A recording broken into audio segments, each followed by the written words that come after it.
What's up, everybody? I'm Jeremy. You guys are watching it inside the. If I could speak, you guys are watching Inside the Coils. Wow, that was embarrassing. Not gonna lie. Anyway, greatly appreciate everybody stopping by here tonight. We were supposed to have Taylor from Red Moon Royals on tonight. Sadly, they've had to reschedule, cancel, however you want to look at it. So we will get them on at a later date. So it's going to be probably a solo live for a little bit anyway, we'll see. We'll see. Maybe I'll go and open the floor up. Who knows? You guys never know with me. Anyway, definitely greatly appreciate everybody coming in. I know it is Tinley weekend, so I'm just happy anybody's here. I know there's probably a lot of you that are out at Tinley that have obviously probably better things to do than listen to my ass talk or anything like that. Rob says solo Jeremy is always a good time. Man, this week's been hard on me. Those of you in the PA chat know exactly what I'm talking about. But this week has been a little bit rough. So let's go through, say hi to everybody. Let's go through. We'll say thanks to our sponsors, all that stuff. But yeah, I'll dive into some of the nasty aspects of this week then. But Sammy, what is up, brother? Thank you very much for tuning in. Your episode where I'm showing off that flashy, snazzy shirt of yours is coming up very soon. It might actually be this week's. I don't know. I forget. No, it's not this week's yet. It's like 2 weeks out, I think, yet. But dude, it's coming up, man. It's coming up. You guys will get to see me rocking the Bull Pythons shirt. It's definitely the brightest shirt I own. Hands down. Hands down the brightest shirt I own. But I definitely greatly appreciate it, Sammy. Thank you very much for tuning in. Great to see you.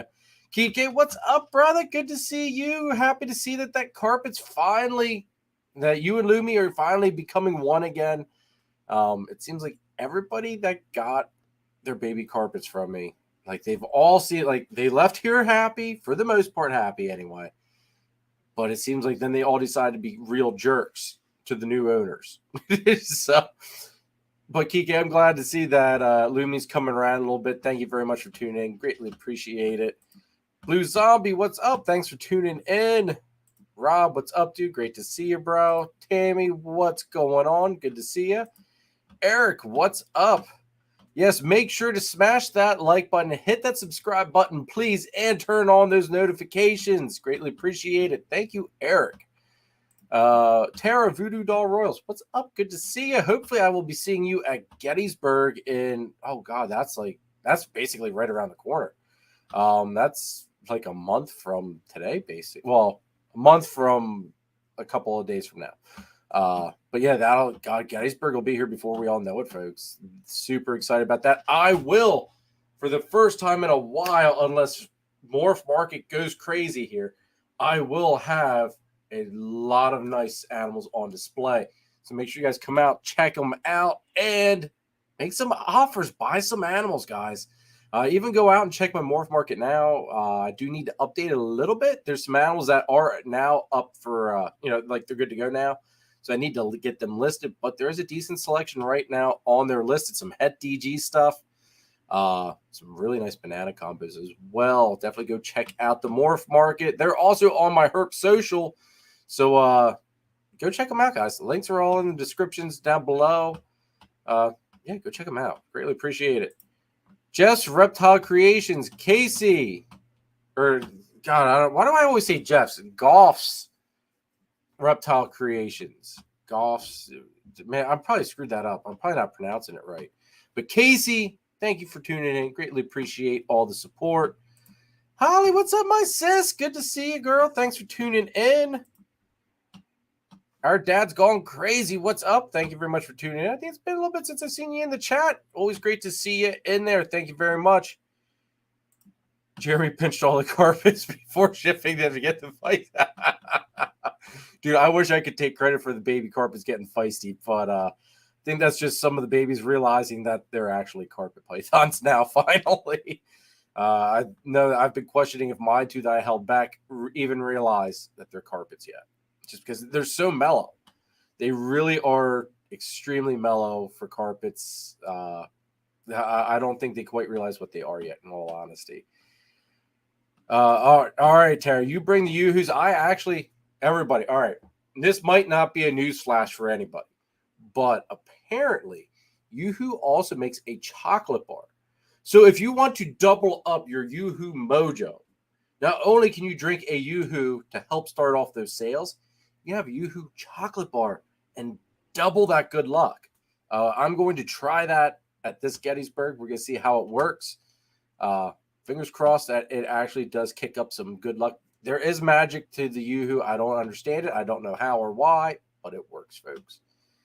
Just don't pop your Yoo-Hoo too early. If you pop your Yoo-Hoo too early, it's just done. Like, it's kind of, yeah. Just don't go premature, folks. Don't go premature. David Synergy Morse or Singer.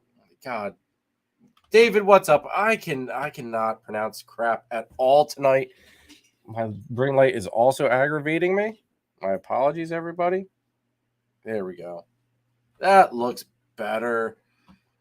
Let's see here. Holly's sitting at the airport waiting on a flight. I have to say, guys, if you guys did not check out the grappling matches on Friday night, they were pretty entertaining. There was some fun. There was some fun being had there. That's for sure. I loved watching Kevin there from Sugar Skull, and Paul from Large Marge Morse. That was a funny grappling match there. Like, by the end of that match, you could tell both of them guys were just like, come on, just somebody put me on the freaking ground. At least that's how it looked to me. It was great fun watching you guys go. I'm glad I did not bet, because I don't know if I would have been able to place a bet, and I still would have lost. But yeah, it was all great watching that. I actually watched that on Holly's Instagram live. So I thank you, Holly, for allowing those of us that could not be there to view it. I think you could watch it also on Antoine there at High Desert Pythons YouTube channel. I think they were live streaming it. 1 second, guys. My wife is texting me. She just sent me a video of probably one of the kids in the bathtub. Locked and loaded. Ball Pythons. Frank, what's up? Thanks for tuning in. Yes, Tyler's fight was pretty good. Like, that was like, I didn't know how that one was going to go down. Like, I was actually kind of impressed to see Tyler doing it. But yeah, that was a little bit intense. Yeah, but Paul and Kevin's fight, man, Paul could, there's so many times, and maybe just being able to watch it, you see those moments. But Paul had opportunities. I think he was just that tired. He just did take off to put Kevin down totally. But it was definitely good to watch it. Those guys raised a lot of money for US ARC. I'm anxious to hear how the auction went. I didn't watch any of that stuff. I'm sure somebody live streamed some of that. But it has just been a very, very busy freaking week. Kind of a sad week too. I'm not gonna lie, guys. It was kind of a really devastating week. I'll dive into it here in a little bit. Phil, what up, my brother? Good to see you. Thanks for tuning in. Tack Pythons, what's up? Thanks for tuning in as well. All right, let's go through. Stay on here, guys. Don't run off. You guys know we got to say thank you to the sponsors of this week's episode. Okay, Holly says $72,000 raised. Wow. That's some good stuff there. Plus, I think they were auctioning off the mats and the wrestling gear those guys were wearing too. So I pity the person that got some of the sweaty shorts. Like, man, desperate times. But anyway, let's go through. Thank the sponsors of this week's episode, guys. I'm going to just go play the clips for some of them. Some of them, I've had the sponsors for that long enough. I can basically go through and just list, go do it by memory. But, I also like it's nice to do the videos sometimes as well. Let's go through. We'll start off with Chris from being S Reptilia, guys. You guys all know Chris. If you guys weren't watching Adam from Proper Royals' live stream, you would have been seeing Chris working some mojo, selling some stuff. He was out there at Tinley this weekend. But, guys, if you need a ball python, blood python, boa, colubrid, Chris is the guy to go to. Chris is into the lace project. He's got a lot of killer stuff. I'm not gonna lie. The blood pythons and the colubrids, guys. The pine snakes, the bull snakes, the Mexican black king snakes. Wow. Check him out. I know some of that stuff is still available. I don't know about the Mexican black king snakes. So I think they go pretty quick. So definitely go hit him up if you want one. Also, Pennsylvania rat breeder, guys. If you need rats and you're on the eastern side of PA, hit Chris up. He's who I use. Absolutely love his rats. Great, top-notch quality stuff. And he is PA's distributor for Cocoa to Go and the Chipper. Make sure you guys go hit him up if you guys want to use the best cocoa substrate on the market today, in my opinion. But definitely go hit him up. I love Cocoa to Go. It's what I use.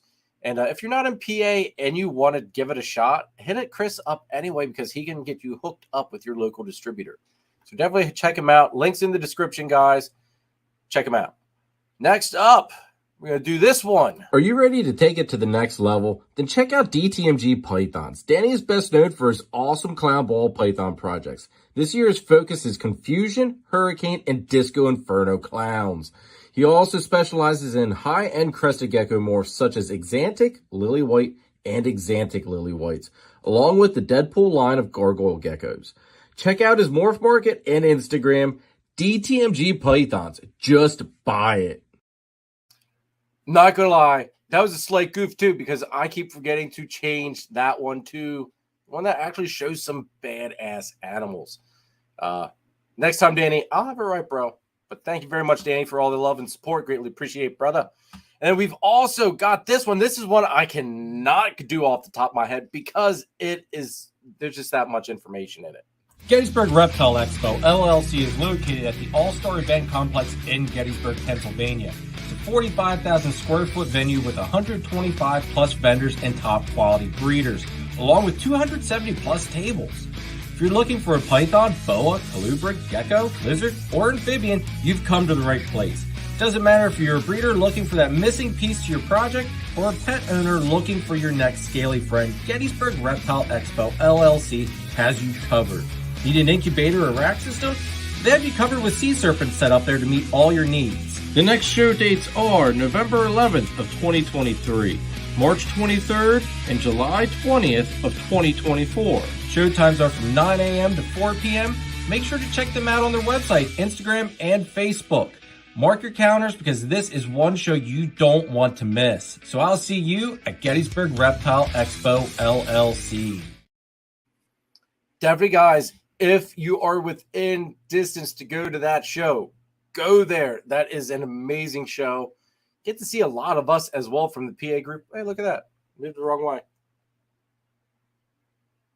Right there. I love it when these guys come out. It's part of the reason why I just love this setup. I'm going to scoot it here a little bit so that way you guys can maybe see a little bit more of them. All three carpets are out, guys. I absolutely love seeing those things. We've also got my brother and sister, John and Christine at Triforce. Let's give them some love. Are you ready for a force to be reckoned with? Check out Triforce Morphs. They've been in the game for 10 years. They're working in the Citron Clown Pied Project along with Ghost Clowns, Ghost Pieds, the Matter Project, and Lace. That's right, folks, Lace. Everybody loves Lace. And to top it off, they're also working with Crested Geckos as well. So make sure you check out Triforce Morphs. They are a force to be reckoned with. Definitely check them out, guys. Their line of lace that they're working with, absolutely beautiful. Absolutely freaking beautiful. Love the male and female that I got from them. You guys got to see the one already. The other one is coming up. I believe that's the one where I'm actually wearing Sammy there from Bull Python's shirt. So definitely make sure you guys check that out. And we've also got to give my brother Nathan some love because it's Nathan, guys. You guys need to check out Nathan. So everybody, go check out Infinite Possible Pythons. He is the guy to go to if you want to get into the Bang project. I don't know, maybe if you've been under a rock somewhere or something, but if you don't know how awesome Bang is, you need to look it up. That's all there is to it, folks. Bang is, in my opinion, going to be the next big gene out there. I think it's going to be making a huge splash here in the near future. Go check it out.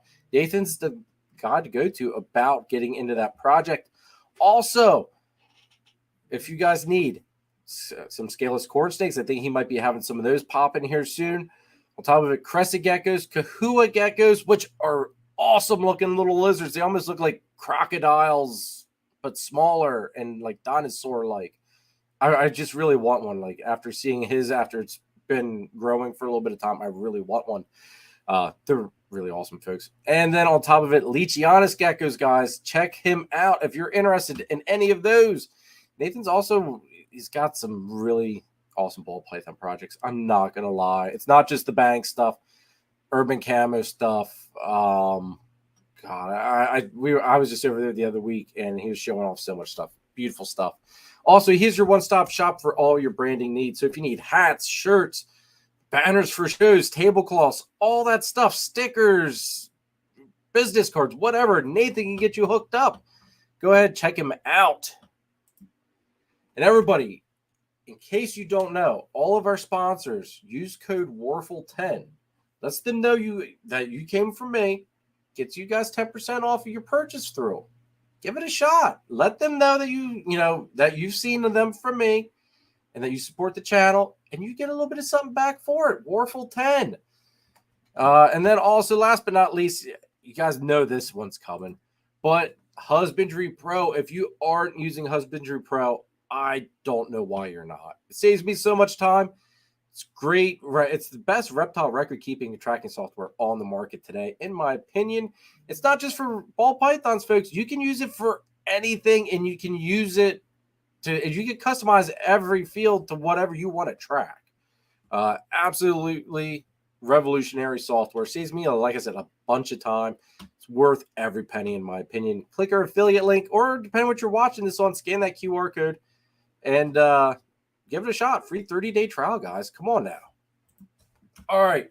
So we've got a lot of people here that jumped in, or not that jumped in, but talking here. Let's see. We got Kai. What's up, dude? Thanks for tuning in. Greg, what's up, bro? Thank you very much for tuning in, everybody. Greg is one of our channel members. So if you feel like supporting the channel, go ahead, check out our membership plans. And it's a nice way to support the channel. You guys get first access to available stuff, and it goes over the whole thing. It lays it out for you.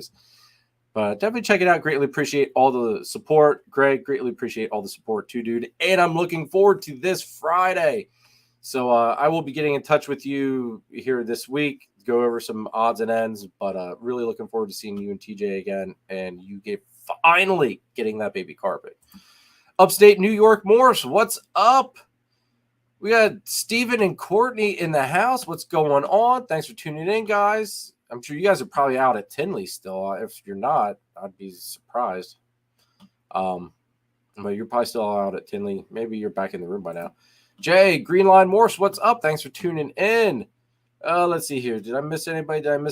All right, I think we got us caught up here. All right, so the big thing that I want to touch base with tonight, guys, and I'm going to have to kind of cycle through some of this stuff. But this week was kind of devastating. It really sucks to talk about. I know we all talk. There's good and bad things that always happen in this hobby and industry. Never fails. You have one for every good thing. There's always a bad thing at some point. This week we lost our chocolate triple het male. No idea why. He had been off food for a couple of weeks. It's a ball python, no big deal, right? Just came down to the snake room one evening, and he was laying weird, and it's just like, what the heck? So I, touched him, no movement at all. It's like, okay, we're gone. So I had to make that phone call to Mike. Thankfully, Mike was, he totally understood. He's like, dude, it's not your fault, blah, blah, blah, blah, blah. Mike's been through the ringer with losing animals with his boa breeding. So he's like, you've had the animal for how long now? It's been over a year. This would have been our first year breeding him to the corresponding females, because he was chocolate triple het DG hypo clown. We've got a normal triple het for the same and another chocolate female triple het for the same. So there would have been probably some world's first produced in that, super chocolate, DG hypo clown, something awesome would have popped out of that parrot. But now it is just okay. Stephen Courtney just got home from Tinley. Okay, wow, awesome guys. Glad you had safe travels. So now I am in a complete and total what the hell do I do type of deal. Normally for almost every animal, I have a backup thought or a backup pairing that I can do. This was one where I really did not have any backup plans.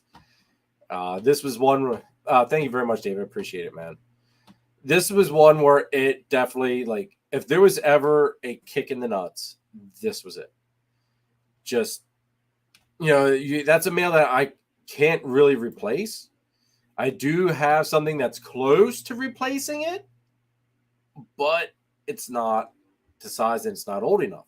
So that male doesn't really help me at all this year. So now I'm kind of like, what the hell do I do? Do I let these girls just sit? Because they are starting to get some follicular growth. So it's just like, I'm at a really, tough point. John, Christine, what's up? Thanks for tuning in, guys. Great to see you. So yeah, I'm kind of like in a hard point here. The male, which you guys will find out later on in the channel when I do the video for it, is a GHI Mojave Leopard double het hypo clown. So there I can test for the DG. I still got my shots at the double het to basically double het at that point. It's just he's not up to size, so he doesn't do me any good. The next option and thought that I had is go throw the Batman to it. Chocolate.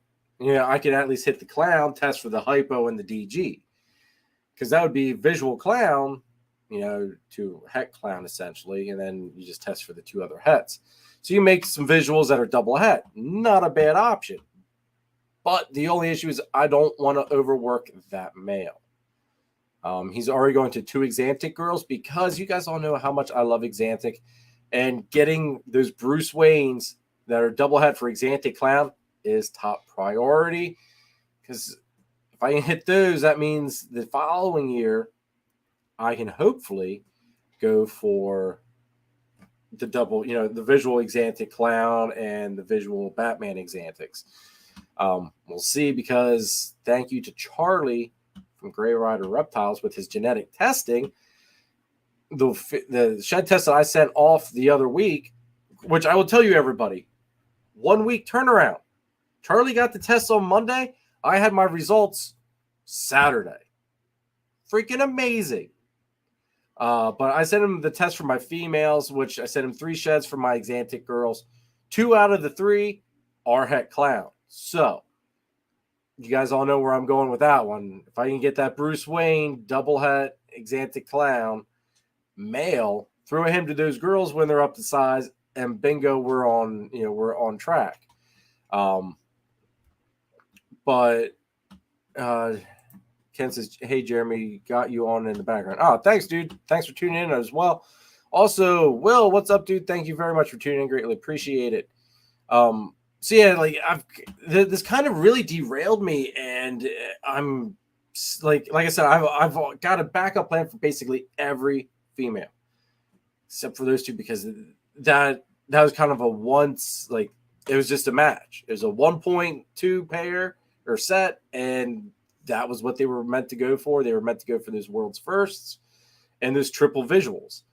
So now I'm kind of playing catch up. I'm still trying to get my feet under me as to what direction I want to take it, because I don't really have a whole lot of visual clown males. I've got a couple visual clown females, but lacking in the visual clown male department. So, I'm just trying to figure everything out at the moment. So it is a little bit tough. Everybody, this is definitely one of those moments.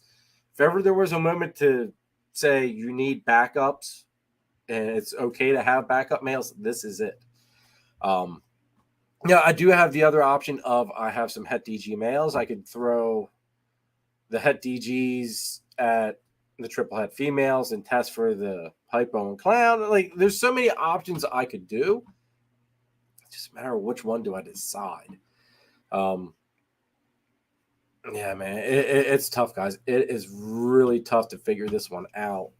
Like I said, this is kind of like a big blow below the, hit below the belt, guys. Real big hit below the belt. But how's everybody's season going so far? Let's see what all you guys got cooking up in the chat. If you guys have any questions or anything you guys want to talk about as well, drop it in there. We can cover it.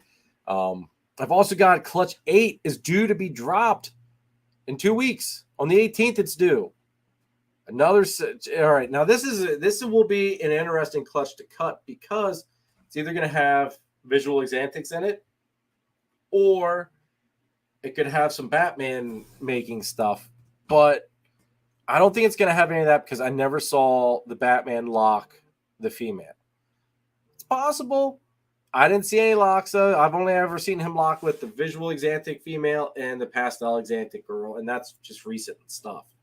So we'll see. But I think it's going to be actual visual exantic stuff. Visual exantic stuff. So I'm excited to see it because if it is the visual exantic stuff, we could hit that OD Bumblebee or OD Zebra Bee, which would absolutely be phenomenal. Send me over the moon. Holly says she's about to load up. Be listening till I have to turn airplane mode on. Safe flight, Holly. I hope everything goes fine and dandy. Definitely, keep us posted once you. We'll depending. I don't know how far of a flight it is. You guys all know how my lives go. Sometimes we still might be live by the time you land. Who knows, Holly? Will says he's got a 5-gene puzzle coming this week and already up to size to put in the work. Oh, nice. Very nice. Will already through. Oh God, Kent. Let's see. David says just some possible Hurricane Clown combos, maybe Super Hurricane Clown. Nice. That would be freaking fantastic. The Super Hurricane Clown stuff. I know Danny just hatched some beautiful Hurricane Clown stuff. Definitely go ahead, check out Danny there at DTMG out. I think he posted it on IG. It's not, I don't think, you can always hit Danny up and put a deposit down on it. But I know he did hit some Hurricane stuff here with Clown in the mix. So definitely go ahead, check him out. Ed, what's up, bro? Thanks for tuning in. Is that his Sunday night shift? Dude, I'm anxious to see you out at Gettysburg. Super, super excited to hang out with you out there, dude. Sammy says, if it would let me click on him. There we go. I'm going to be setting up new pairing in November. Nice. See, I've already got, maybe this is bad. Like my 20, I have to see, it's bad and good. My season technically does not end here. At this point now. Before, yes, I had a nice break. Now it's basically breeding all year long, which is amazing. I'm not going to complain about it because there's a lot of people that wish that they had that setup. But my pastel exantic girl, she last time I ultrasounded her, which was 2 weeks ago, maybe, she was at 20 mil follicles. So that will be the first clutch of the season, and right behind her, or for the 24 season anyways, and right behind her was my just single gene visual exantic girl. She was like 15 or somewhere in that neighborhood, 10, 15, I think it's 15. Anyway, so those two girls kind of start off my season, and from there it just kind of boom, boom, boom, boom, boom the whole way down through. So it keeps us, should keep us with hatchlings now, from now on, basically all year long. That incubator shouldn't shut off for much more than a month or two, maybe. I know it's been off since, it's maybe been off, I don't know, I'm going to say a month. It's been off about a month, maybe 2 months, but at least a month. And we're going to be throwing Clutch 8 into there. So season's going to start off with Exantic, and at the moment, season's going to end with Exantic. can't get any better than that, folks. You can't get any better than that. I'm telling you. Jolly, what's up, guys? Thanks for tuning in. Great to see us. Hope you guys had a blast out there at Tinley. Let's see here. Our dad's going crazy. Said clutch 12 is in the incubator. Should have another clutch delay in the 25th. Oh, in 25-ish days. Nice. Congrats. They've witnessed another ovulation. That's freaking amazing, guys. Love hearing it. Okay, Dave said he started like that eggs all year round. Yeah. It's a nice feeling to have those eggs all year long. And the big reason, and like this always seems to hit me big time, is like for Gettysburg. Like every time Gettysburg comes up, it seems like I never have eggs. Eggs. I never have hatchlings for sale in the beginning 2 shows of Gettysburg. And even like towards the end one, it's like, depending on how they go on Morph Market, I still don't have anything good at Gettysburg. So it's kind of like it's a good problem, but it's a bad problem at the same time. Definitely this, maybe my prices are high on Morph Market. I don't know. But it's definitely, I'm thinking either, I don't want to say that the market's down, because I don't think the market is down. I think everything's just kind of resetting. I'm still trying to figure out the pricing sweet spot. There is some beautiful stuff. Who wants to see some of the snakes that are up for grabs on Morph Market? I'll show them off right now for y'all. Scott, what's up, bro? Thanks for tuning in, dude. Good to see you. You guys want to see some snakes? I'll show off some stuff. Maybe we'll get some sales off of this live tonight. Make some lemonade out of not having Taylor on here tonight. All right, Scott says show them off. What the hell? Let's show off some snakes, guys. Show them off. Ooh, that didn't sound good. Let's see here. We'll start off with something. That's not the right one.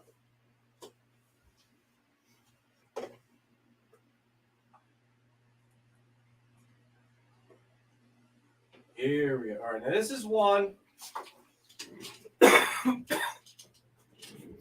My apologies. This is one that I thought would have moved really quick. And this is the GHI Mojave Banana Pastel.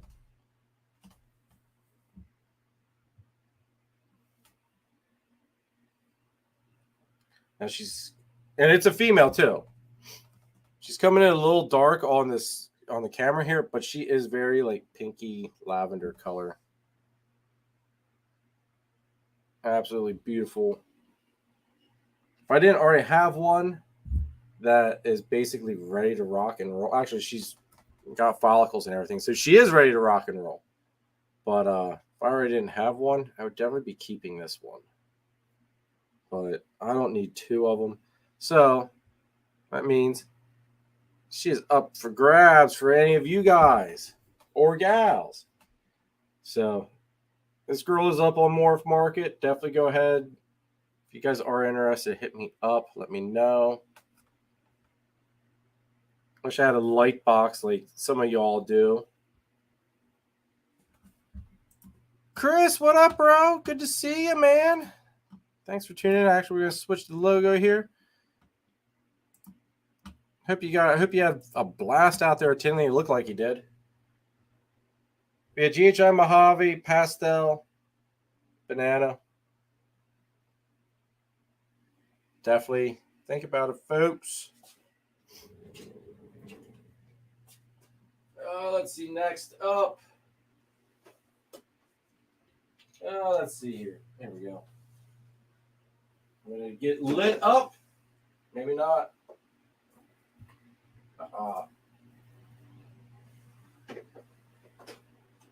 I might still get lit up. This one's a little tense. But this is now this is a male too.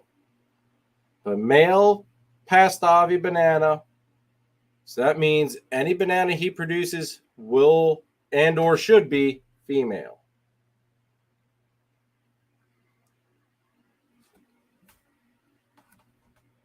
So, male maker, Pastavi Banana. Waiting to get tug on this one. Chris, why does your voice get so... Chris, it's just because I love you that much, bro. It is because I love you that much, man. You're the highlight of my evening. Let's see here.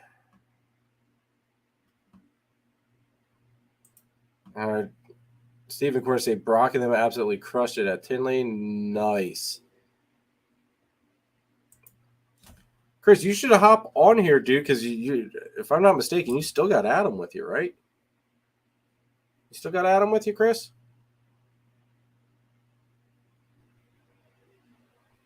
Yeah. Pastavi Banana, which will be a female maker.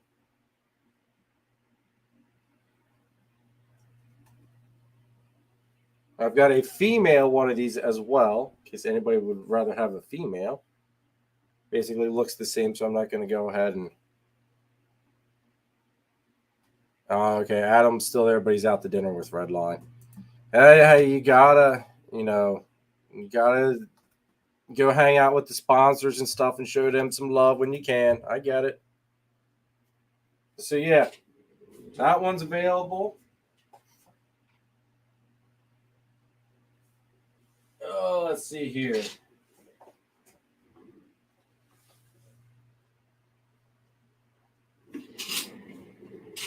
This guy,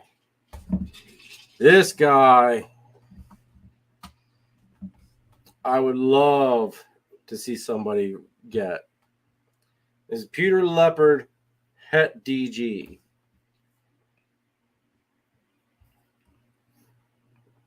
This guy is absolutely amazing. I love his pattern, how it just drags out like that. It's got a nice, kind of like a ringer trying to pop up here. Shows up better on this side, right there. He's even got a full stripe, too, on his dorsal.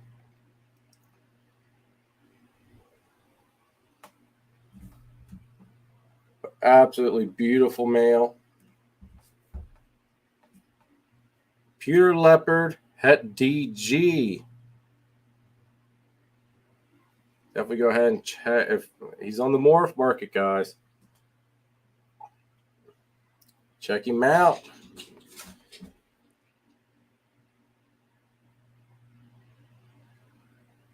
All right, Steven, give me a minute here and I'll send you a link, bro. Let me show off a couple more things here quick. And to go with that one,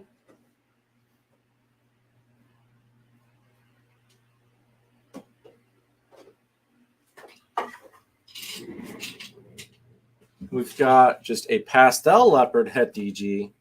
Now, sadly, this whole clutch was basically female. So all the leopard stuff in it is male. So missed my female. I think I screwed up there. All the leopard stuff is male. Missed totally on the female. But pastel leopard at DG. Absolutely. These leopards, I just love the line of the leopards that I have. Very nice chaining.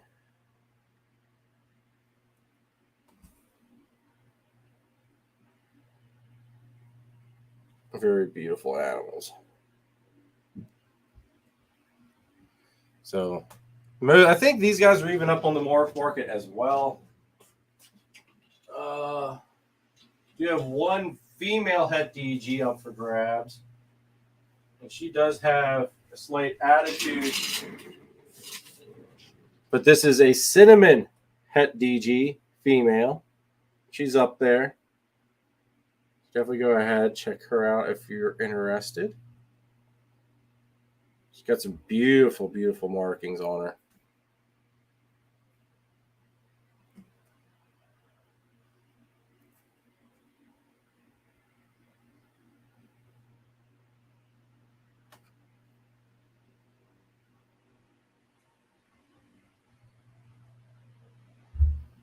Has a bumper into the microphone. But female, Cinny. And let's see. All right, this guy's in shed, so don't hold it against him. But as of right now, this is the only visual TSK Exantic that I have up for grabs. Like I said, folks, he is in shed. He is just a plain old zebra bee, but let's face it, this is probably, in my opinion, one thing that puts Exantic on the map. These guys are just absolutely stunning and beautiful. He was the one male, or out of the two males I got tested, he came back negative for clown. So that means he's up on the chopping block.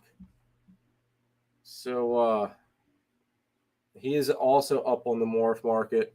Like I said, I'm still trying to figure out this pricing sweet spots on this stuff. So if you see it on there and you got an offer, hey, make me an offer, guys. I have no problems entertaining a reasonable offer. But TSK Zebra Bee, as you can tell, acts like a normal snake. Like, doesn't act goofy, stupid, any of that stuff everybody always says spiders do. He's just a normal snake. Like, yeah. See, no corkscrewing. Normal snake.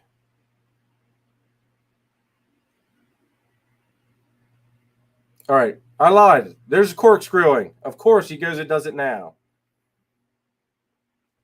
Now we've got a normal snake in. All right.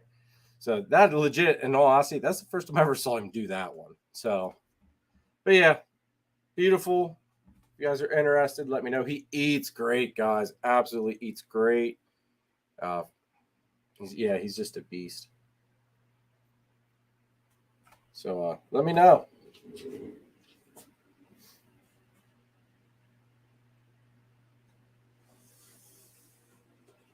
All right.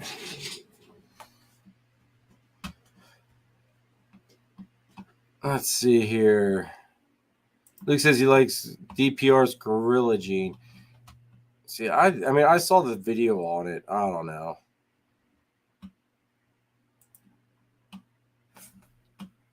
Cantaloupe. That cantaloupe's supposed to be like something else. I forget what cantaloupe's supposed to be like. Is it DG? No, not DG. Drawing a blank. Cantaloupe's basically like something else that's already out there. So, but anyway, all right. Let me get to.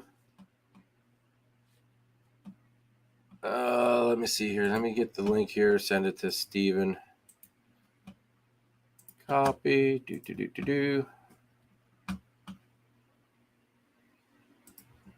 Oh, that's not what I wanted. I didn't want to click that. Let's click this.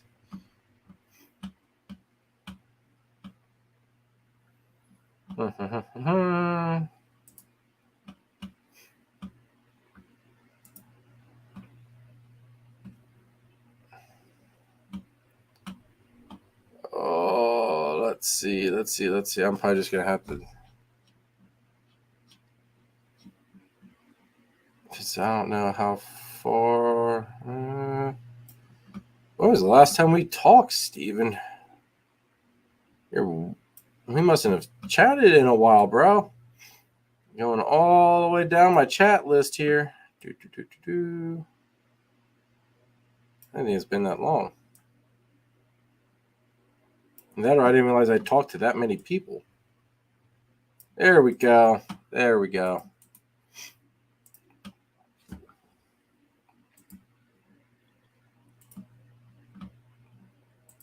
All right, Steven, I sent you the link there.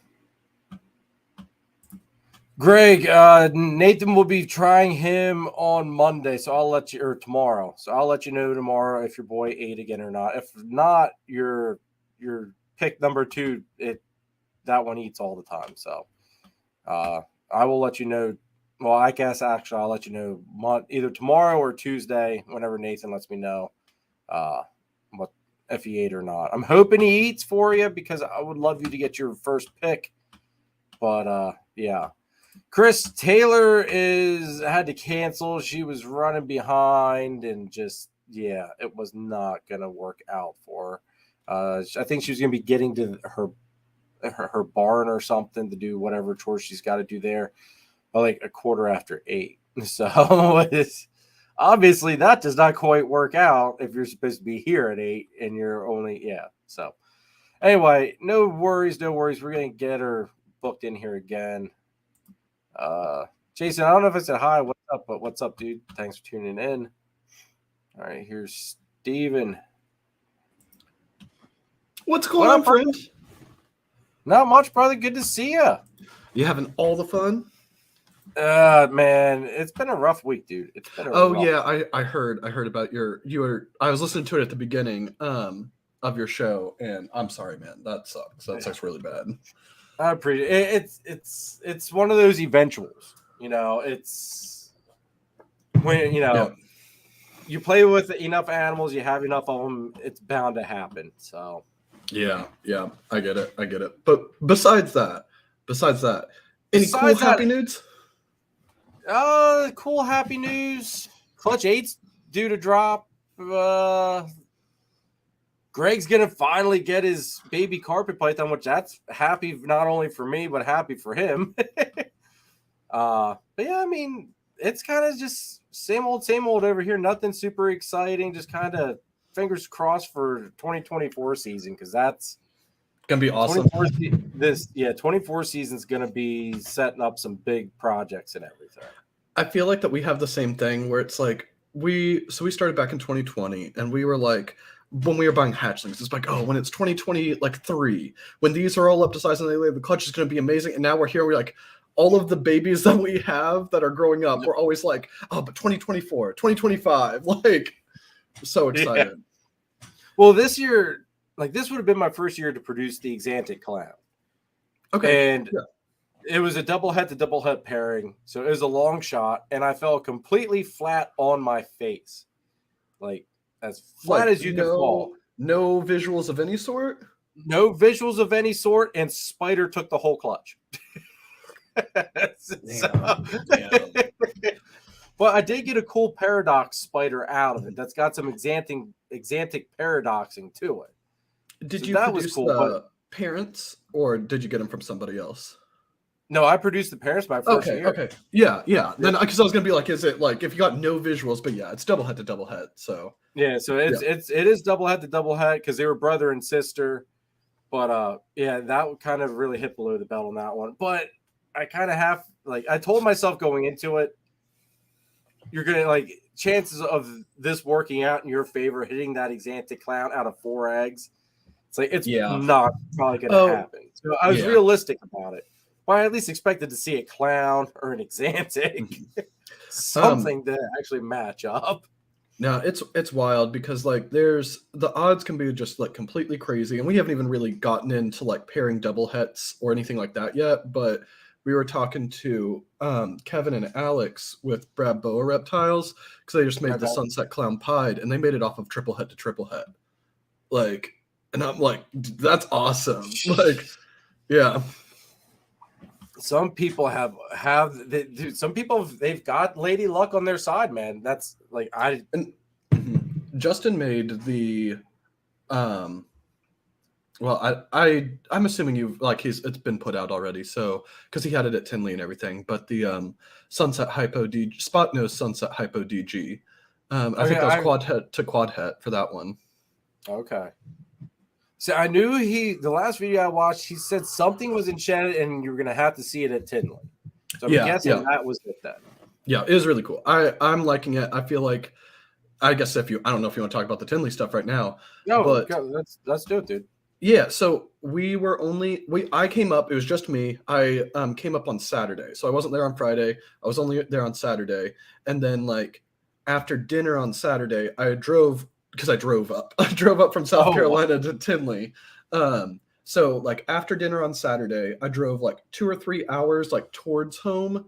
And then I slept, and then I woke up and drove the rest of the way down today because Courtney had to go to Virginia. That's why she didn't come with me for work. So she had to leave today.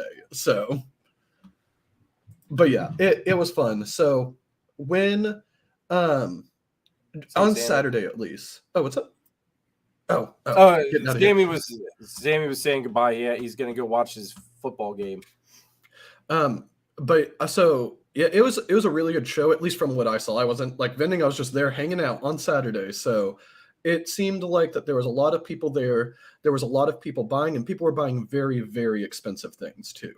Okay. That said, I would say the one thing that I noticed is it feels like not almost all the sales. It's like the sales got concentrated in like specific breeders. So rather than like everybody doing like okay, it was like some breeders did amazing. Like if I could do what they did, I'd be like that.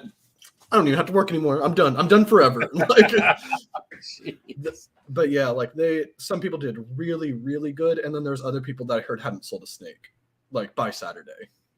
Oh wow.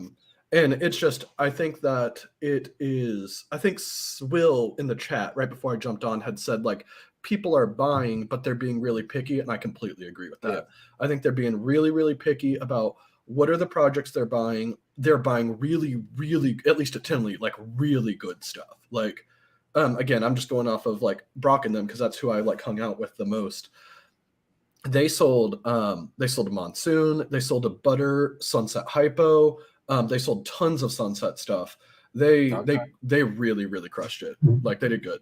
So that said, one other thing I'd say on it. I know I'm just talking now. I'll stop. No, dude, running my mouth. You're good, man. Because like I didn't get to go to Tinley, so I like appreciate the recap. Prices were crazy low across the board, like wildly low. It'll hurt my soul low, but as a buyer, I'm like, that's really good. Like the way that I would say it is that there were animals that I did not need that might have fit into what's it? Oh, with 30K. Do you mean 3K? I saw for 3K. Was that a typo, Will? For a DJ Clown or DG Clown. Oh, okay. I see what you're saying. I see. The lowest I saw there was 3,500 for a DG Clown. Okay. But so it's a great opportunity for people who are buying, and I also feel like that kind of spurred some of the sales where I almost got caught up in it. I went there and I bought an animal. I got an animal that I was intending to pick up, but there were such good deals on so many animals that I would sit there and be like, oh man, I don't need that, but I want it. And it's like such a good deal. Like that's everywhere. Everywhere was like that. Like people were really, really competitive on their pricing, which was great for buyers. Yeah, that's what Chris is saying. Like, yep. But it also hurts when you see like these huge names in the hobby and they're pricing animals for lower than what you have them on Morph Market. And it's like, oh crap. Like, why would somebody buy from me if they could get it for cheaper from somebody who's way bigger and been around for 20 years? What if somebody said Will Banks was running like a 50% off? Yep, everything. Sale too. Yep. So how do you compete against like that? Like that's just massively undercutting everybody then. I think that one is okay because it's at a show. And I don't know, maybe he's doing it outside of the show, but I feel like that if you're doing a sale like that at a show, it makes sense because you have to take like effort as a customer to come all the way there. If you're going to buy a snake like that, you're probably going to pay for it in full. They don't have to worry about shipping it. I completely understand running like show sales and even having just like those discounted prices.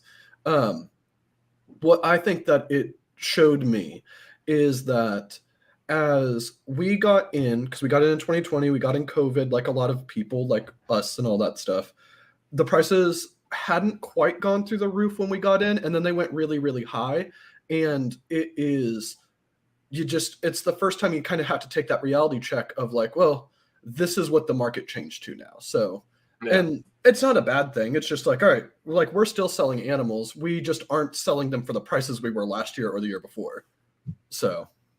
See, that's kind of like where I'm still trying to like I just started to figure out the pricing, and now it seems like I'm still playing catch up, trying to figure out what to price some of this stuff at, because it just seems like the more it's just it keeps dipping and dipping and dipping. It's like at some point we got a plateau here. I think that. I mean, I don't know, obviously, like we haven't been in for very long. I feel like that I think that it'll plateau. I think it'll like kind of chill out where like this, like right around where we're at will become the prices for like the next year or so, because we're in October, we're coming up in November. Most people's hatchlings have already hatched out. So I would say like between November to December, I think prices will probably keep going down a little bit, just as the last little bit of hatchlings from this last season are like coming out and supplies getting added to the market. But then I think over the winter, there won't be as many hatchlings produced and the prices will kind of stabilize. And that's true. Hopefully, like as like the new year rolls around and people start buying up the animals, they find like a new kind of equilibrium. Because I don't think it's a bad thing to have a project that is, I'll use Sunset because it's my favorite. I don't think it's a bad thing to have a project where you have an animal go from $5,000 to $3,000. Like that's going to happen eventually. But what sucks is if you're the person who buys in for $5,000 and then a month later you see the exact same animal for $3,000 on Morph Market, that hurts because you know that you bought it for $5,000 and everybody else is getting into it at $3,000. And I think that that's where I feel bad for is the people who are getting caught in how quickly the prices are falling just across the board. No, I can feel you. I feel you on that one. Luke says, single gene wise, what do you guys think about citrus pastel? I have heard of it, but I don't really know much about it. Like I'd have to go look at pictures. I think John and Christine do some citrus pastel stuff. Luke, hit up John and Christine there at Triforce. I know like there's a couple different lines of pastel out there. And I'm fortunate enough, I've got one line. I don't know if it's a citrus pastel or what it is, but the thing, it holds color really good and it throws some really wicked freaking patterns. Like awesome. It really throws some really nice patterning into the babies and everything. So definitely anxious to, I was anxious to get that into my Xanthic stuff. Could you do me a favor real quick? I have a question for you. Phil had left put a comment in there. It says, I don't see correction for at least a year or maybe two. So I agree with you, Phil. One thing I want to ask you is, one, what's your opinion on that, Jeremy? Like, do you think that there'll be like a correction comes in and what does that look like? Because I personally don't think prices are going to go back up. I don't see the prices going up. I think that they're going to kind of basically stabilize. I think where we're at now is probably almost the new norm. Mm-hmm. I think where everything's, because everybody I've talked to, it's basically like everything's going back to pre-COVID, which a lot of us got in at COVID or around that area. So we weren't really paying attention to the prices before. Mm-hmm. But the people I've talked to that have been in it for 10 years or so, and they've seen a couple of these recessions and markets ups and downs and stuff. This is basically landing where they've been. The people I've talked to have predicted, that essentially, in my way of putting it, genetic wise, yes, if you're a breeder, genetics are going to matter. Mm-hmm. But I think at the end of the day, the prettier snakes are going to sell faster than the genetic stuff. I agree, especially for the pet side, 100%. Yeah, because let's face it, you throw up. I'll just use a GHI Mojave Leopard double head hypo clown. The head part doesn't make a bit of difference if you're not going to breed the thing. Mm-hmm. Visually, the animal will drop your jaw, and you'll stop and look at it and be like, "Oh, that is one hell of an animal." Mm-hmm. But now, if you're not going to breed it, you don't care about that triple head, so you're going to be more, is that price really worth that? Because obviously, as breeders, we're going to price it for the breeder community essentially because of what it is.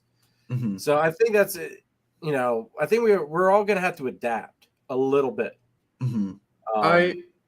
I think I agree, Phil. Or as I had said before Jeremy had started, I agree. I don't think that a full-on correction, and I'll kind of say what I think a correction will look like in a year, maybe two, like into 2024, maybe going into 2025. And that is, I feel like that when we got in, like Jeremy, you got in 2020, right? My first season was 2020. I technically got back in at like 2018. Okay. Well, you were around then. You were buying all the stakes. So I feel like that at that point in time, you could throw up an ad on Morph Market and you'd get somebody inquire about it like that. Like somebody would reach out to you. You go to a local show. It didn't really matter. It didn't matter that much what brand you had, as long as you had cool animals, people were willing to buy. And I don't think that I've never been a big fan of like the saying like if you make quality animals, like they will sell themselves, just because I feel like that takes away the like responsibility of having to like do the work to market your animals. And I think that that's what personally is happening now, is that there are people who are still buying animals, but they're being much pickier, and they're essentially getting concentrated in like the biggest names in the hobby, the people who already have an audience, people who already have a brand. And it makes it really hard to get into the hobby if you're brand new starting out now, because why would somebody want to buy we'll say like if you're working the Sunset Project and you're brand new into it and you make some het females, why would somebody want to buy some het females from you when they can buy them from Brock for the exact same price? Exactly. Like, it just doesn't make sense. Like, I see the name. I don't care who you are. Your brand and your name carries volume. And all there is to it. So I think that the correction is, and this is my opinion, I think the correction will be into 2024, into 2025, there will be hopefully less of a supply that is like saturating the market to the point where essentially a lot of the breeders who end up getting out and they're not breeding anymore, they are not producing animals in 2024. They're not going to be producing animals in 2025, so that there's less supply, and then therefore what demand is there will get distributed more evenly. I agree with you on that. I think a lot of people got into this seeing the prices, thinking, well, hell, I can go make this combo and make $1,000 off of it. Mm-hmm. And now that grand turned into maybe, if you're lucky, $500 now. Yeah. So now they're kind of like, well, hell, they can't afford to feed their collections because they went balls to the wall and they didn't plan for the long run. Mm-hmm. The pricing has been on like top of my mind for the last little bit as we've been trying to price our hatchlings. Just for audio, or I don't know if you want to read it or not. So I'm sorry for. No, you're good, dude. You're good. Greg says, what do you guys feel the number of breeders were like pre-COVID versus now? And you see those numbers falling off in the future? I do. I definitely see those numbers falling off because, I mean, there for a while, the sky was falling with people getting out of the hobby and industry. Like, it was scary with how many people were jumping ship. I agree. I completely agree with you. I think they will continue to fall. I apologize on interrupting. No, dude, you're good. You're good. I think that there's just a lot of people that bit off a lot more than what they can chew. And it may not have caught them yet, but once they start getting those babies hatching and they've got to feed the babies and they've got to sit on the babies, it's gonna, rats aren't cheap anymore unless you're breeding your own. I still don't breed my own. And I mean, luckily I've got great sponsors and great connections, but still, it still hurts the bank when you got to pay that rat bill. Yeah. It's just, man, tell you what. Have you heard of the Wayback Time Machine? It's a website. No. So what it does is you put in a URL, and then it will periodically, just in general, you don't even have to do anything on it. It has taken snapshots of pretty much every single website on the internet for the most part. So this was a couple months ago. We were using it for prep for a video, and I don't even know if we ever made the video on it. But we had done the Wayback Time Machine on Morph Market, and we were specifically looking at the number of animals that were on Morph Market at given dates, like it was like 2017, 2018, 2019, 2020, 2021, all that stuff, and the number of breeders. And I want to say before COVID, it was like, and I'm guesstimating, I might be wrong, but you can look it up on there. Before COVID, it was like, I want to say like 1,500 different stores on Morph Market. And I want to say when we had looked at it then, it was like 5,000. So essentially during COVID, if you're just looking at it from Morph Market, which isn't a perfect data point, but if you're using that as kind of like a rough guide, the breeding market grew by almost 3 times from COVID, from before COVID. So if the breeding market, if there were roughly 3 times as many breeders after COVID versus before COVID, think about how many more animals were being produced. I don't think it's going to go back down to pre-COVID levels. I don't think it's going to go back down to like 1,500 stores on Morph Market. But I do think there's plenty of people who have gotten in but got out. Yeah, and I think there's still, I bet you there's a few people that are still clinging on to those last threads. But I mean, if you didn't plan properly, it's gonna catch you. I mean, it's gonna catch you at some point if you haven't planned properly. Will says he thinks those jumping ship are jumping way too early. Mark my words, 2024 is election year. What happens every election year? Man, this election year scares the hell out of me because it just scares the hell out of me. I'm not gonna lie. All right, here's somebody I really appreciate their insight because they have been through many, many, many recessions, and they know people have been through even more recessions than what they have in the market. That's John and Christine here at Triforce. Say the market is going back to pre-COVID pricing. No one ever saw a spike in prices that COVID brought, and now the pre-COVID breeders seem to forget those prices. I totally believe in that 100%. I heard I don't know Triforce Morphs, but I heard about them this weekend. I was talking to John and them with Jersey Guys Balls, and they said really nice things about them. Oh, okay. Yeah. Because they're up in PA around you guys, right? Yeah. Johnny, they're about an hour away from me. They're about an hour east. Yeah. Really, really good guys. I really like them. But yeah, I don't like to be like doom and gloom because I don't think it's bad. I don't think that it's like market is dying, all of that stuff. I think that as long as you're able to sell your animals and you're not able to like become overwhelmed by them, I think that you'll do fine. At least as long as you're in it for like the animals and like the hobby of breeding and all that stuff. If you're trying to, because I mean, I'm saying this from like the position of the animals aren't our like income. Like we have regular jobs, so we don't have to like sell the animals in order to pay our bills. It's a completely different situation for somebody who's in that. It's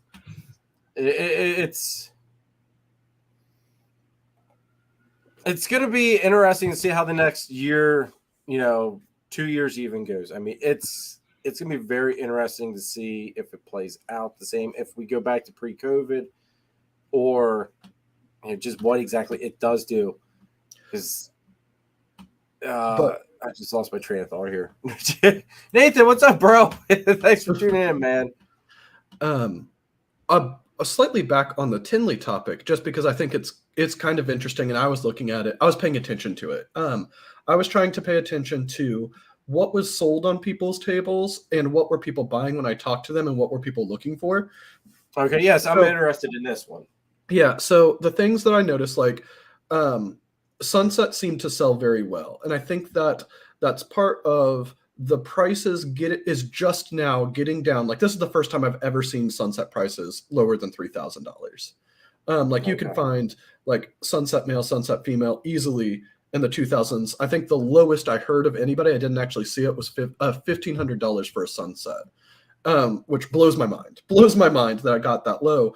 But that was also a lot of people were selling them. So I think that that's good because in my opinion, what that shows is it's not a project where people were kind of speculative about it, where they only wanted it if it was like $5,000, $10,000, $15,000, that people who are able to afford it now are like, I want it. I want to get into it now. And I think that that's really good because as it moves down to where Sunset combos by like, let's say like an Inchy Sunset, a Cinnamon Inchy Sunset, stuff like that, I think that once they get into like the $1,000 range, $1,000 to $2,000 range, I think that will open up the market even more for Sunset because people will be willing to buy multiple Sunset animals, not just one, and then they'll make all their own heads. So that's one. That's one that I feel like people were buying a lot.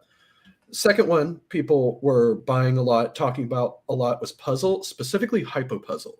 Like that was one that people were really, really talking about. Like there was some really cool stuff. Like Hypo Puzzle project animals seemed to be really popular, which surprised me because like I like Hypo, but I feel like that up until this year, it's always been DG. And I heard way more of hypo and I heard way more of lace this year than I did of DG while I was at Tinley. People looking for hypo and lace stuff. Now, do you think that the lace compared to the DG more is because one, Justin did that video comparing the two, and also adding it to the fact that with the whole genetic aspect of DG, if you can basically get the same result with lace and, you know, going for the super with the white lace, that it makes lace a lot more appealing than the DG? I think so. I think so personally, even before the news about DG came out, I like both. We have both. We have both DG lace and we have hypo. So I think that of the three, lace is my favorite because it brings in the color aspect and it brings in the pattern aspect, which the other ones don't do. I love both. I love all of them. They're all great. They're all amazing projects. I personally think that if I were getting into, yeah, Chris does. You can't say anything though. You gotta wait. So no, it's all right. I'll say it on here. We did get into the puzzle project, so it's our first puzzle. I'll talk about it in a second. So I think lace is my favorite of the DG lace hypo genes. I think they're all great. I think they all do amazing stuff, and they do different things. And they work differently with different other combinations. The reason why I like lace the most is it brings in amazing colors that get better as they age, that it brings in a pattern alteration, which I think can look really, really cool, especially with the clown stuff. I love the lace clowns and the white lace clowns. I think they look really cool. Dude, the lace combos I picked up, it's mind-blowing with what they have done, like with what lace does. And I love the fact that I know a lot of people are like, oh, recessives are better than incomplete dominants. I tend to agree, but I think in this specific example where it's like lace, hypo, or DG, I actually think that the fact that you can get a visual phenotype with the single gene lace, and then you can get an extra phenotype with 2 copies on the homozygous form, I actually think that that's a plus because with DG or hypo, if with 1 copy of DG or 1 copy of hypo, you get nothing. And if you have 2 copies of DG with the polygenic stuff, and I feel like that there is more stuff that we need to know about it, so I don't like talking about it at this point because I feel like that I don't fully understand it now, and I'll explain why I don't fully understand it now. When they originally came out, it essentially was saying that you need 3 copies of DG in order to get a visual. In rare cases, you can get 2 copies of DG to get a visual. And so it's essentially like, do you do a gene where it takes 2 genes to get a visual, or get the white lace with 2 genes, or do you need 3 genes to get a visual DG? So I think that lace, in my opinion, is the best one of the 3. If I were getting into the hobby now with the knowledge that I have, I would pick lace of them. But they're all great. Oh, they are. And I just got into the hypo this year. So we'll be doing some hypo, exantic hypo stuff. So going for the true ghost stuff here in the future. I mean, it's just. Oh, I'm stoked for the hypo stuff too. Dude, there's some nice, it started really growing on me. I'm not going to lie. I wasn't a big hypo fan, but then I got it and it started growing on me. So I'm excited to, work it into some of the other projects and everything I've got going on over here. Now, was there anything exantic? Like any big things with exantic going on at Tinley? Because how. There was a ton of cool. I feel like that of the exantic stuff that people were doing, it was like I wasn't paying a whole lot of attention to it because we have a little tiny bit of VPI, but not a whole lot. But I do feel like that the DG Exantic project is like where it's at for the Exantic stuff. Okay.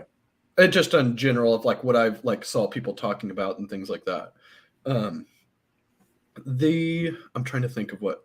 Hypo, because I feel like that hypo is like one of those genes that's like been around for a while. If anybody wants it, you can get hypo, and it's kind of been, I don't want to say underrated because I do think that it's good, but I think a lot of people like hypo. It just hasn't been super pricey.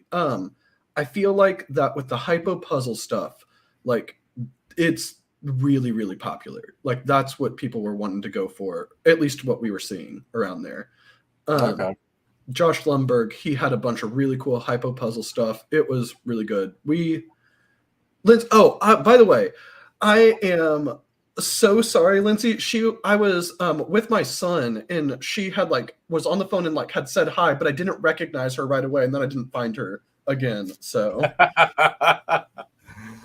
Lindsay, what's up? Thanks for tuning in. Hope you had fun.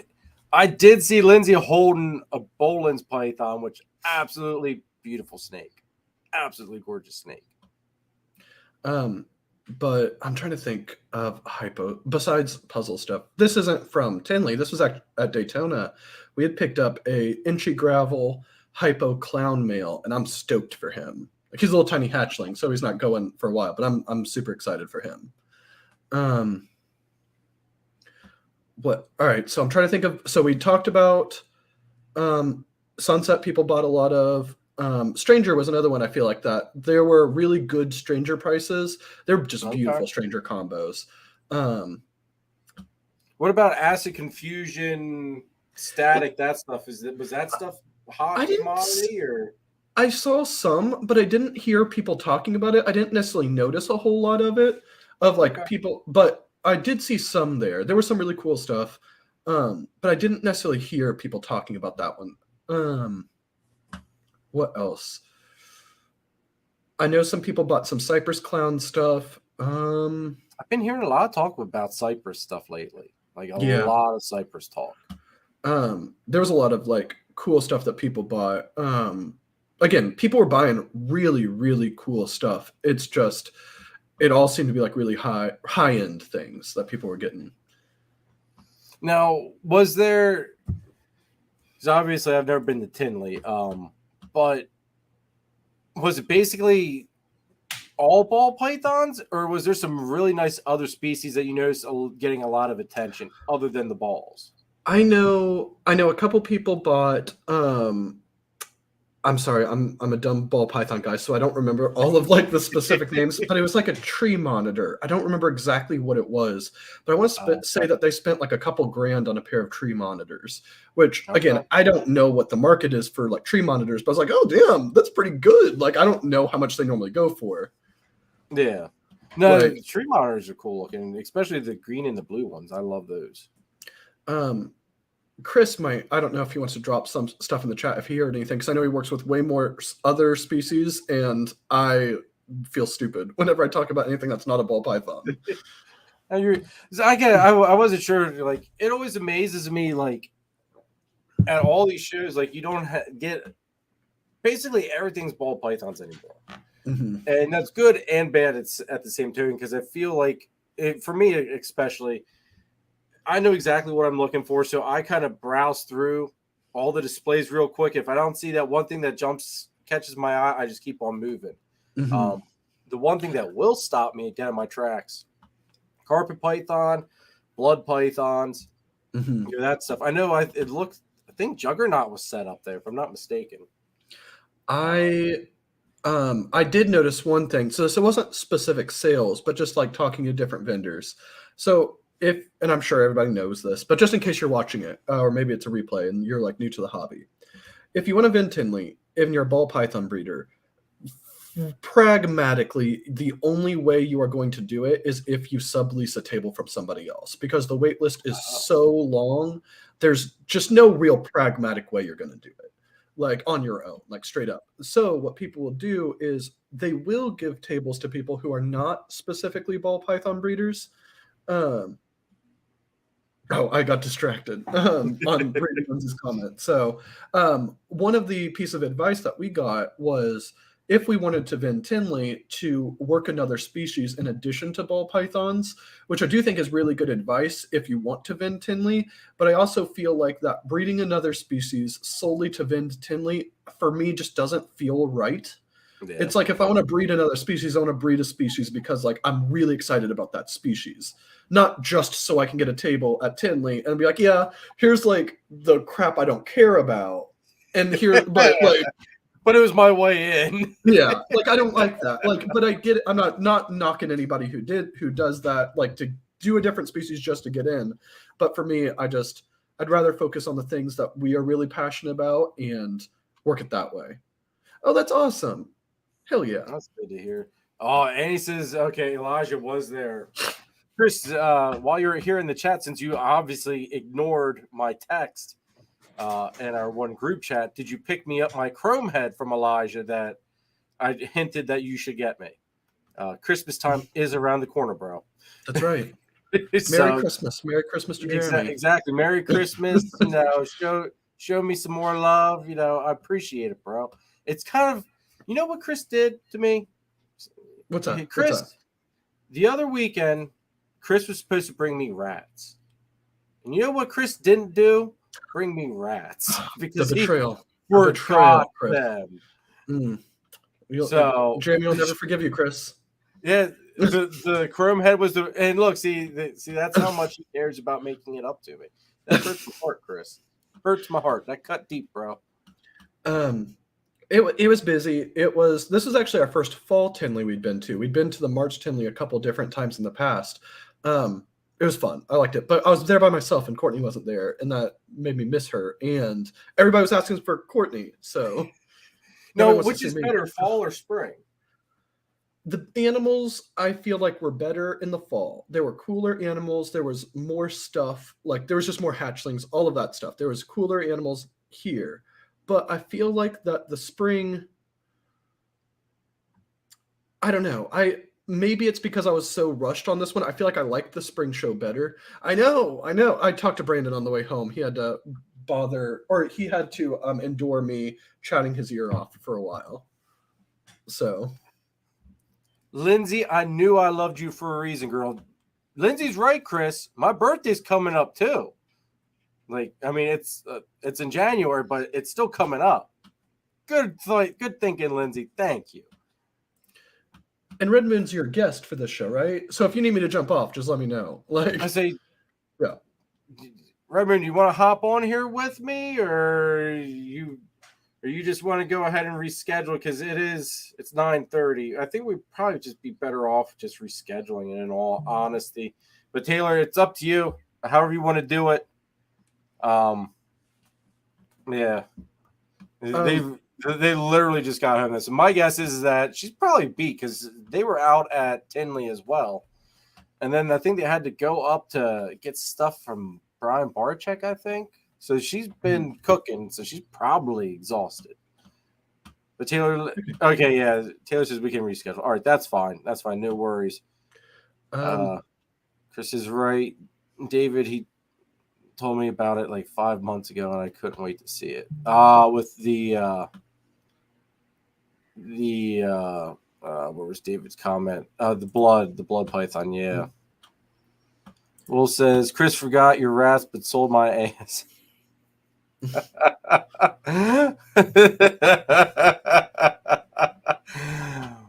Oh well, I gotta pick on Chris. Who else am I gonna pick on? Danny's not here. Danny's the only other person I can pick on. I'm trying to think of what. So beyond what other people are buying, we got to talk about what we picked up because I'm stoked for it. So we got it's our first puzzle. We got into the puzzle project. We got a Phantom Puzzle 66% Het Sunset male. I'm really, really excited. I'm also, again, silly because, so we get the animal, we pick him up from Brock. I'm stoked for him. And as I he stays with Brock like the whole show because I didn't want to like carry him around with me and all that stuff. So at the end of the show, I go and I get him and I'm looking at him and all that stuff. And I see that there's like these two really, really tiny, but it's like Phantom Puzzle. So like the lower part is white of like the snake. They're upstairs in quarantine right now. And I feel like that I have a webcam, so it wouldn't look very good anyway. But the lower part's white. And I noticed that there's these two little spots that are like paradox spots that are like the orange sunset colors. And I know like Justin did that whole video where it's like, even if you have that paradox where you're seeing stuff come through, that doesn't necessarily mean that it is going to be like hit for that thing or not. But I'm like, oh, I'm so excited. And then as I kind of like moved it, it was like dust from the like cocoa. And I'm like, well, that's still 66% hit. Like, pass that. Yeah. That's actually an interesting aspect though with that video and stuff too, because I would have thought if it's showing through that the animal's got to have at least half of it. Yeah, I think I think sometimes it did, but not all the time. Is what they were saying. Is that you can't trust it? Is essentially what it is. Yeah. But yeah. So that was. Oh yeah. Brandon, his Poshet or his Pied Poshet Sunset didn't prove out. He had mentioned it in the chat. But even if it doesn't prove out, that is perfectly okay. Though I do really want them to prove out. Because it's our first puzzle. We compare him to sunsets. We can make double heads at the minimum. And if he proves, that's great. That's awesome. Yeah. But other than that, that's the only animal that we bought while we were there. And then I really like going to Tinley just to be able to see people, hang out with people, network, all of that stuff. So I met Austin for the first time. That was pretty cool. Baker from Blue Line was the first time I met him. I'm trying to think of anybody else who was the first time I met them. Paul from Large Marge? No, I didn't meet them. I think I saw them a little bit.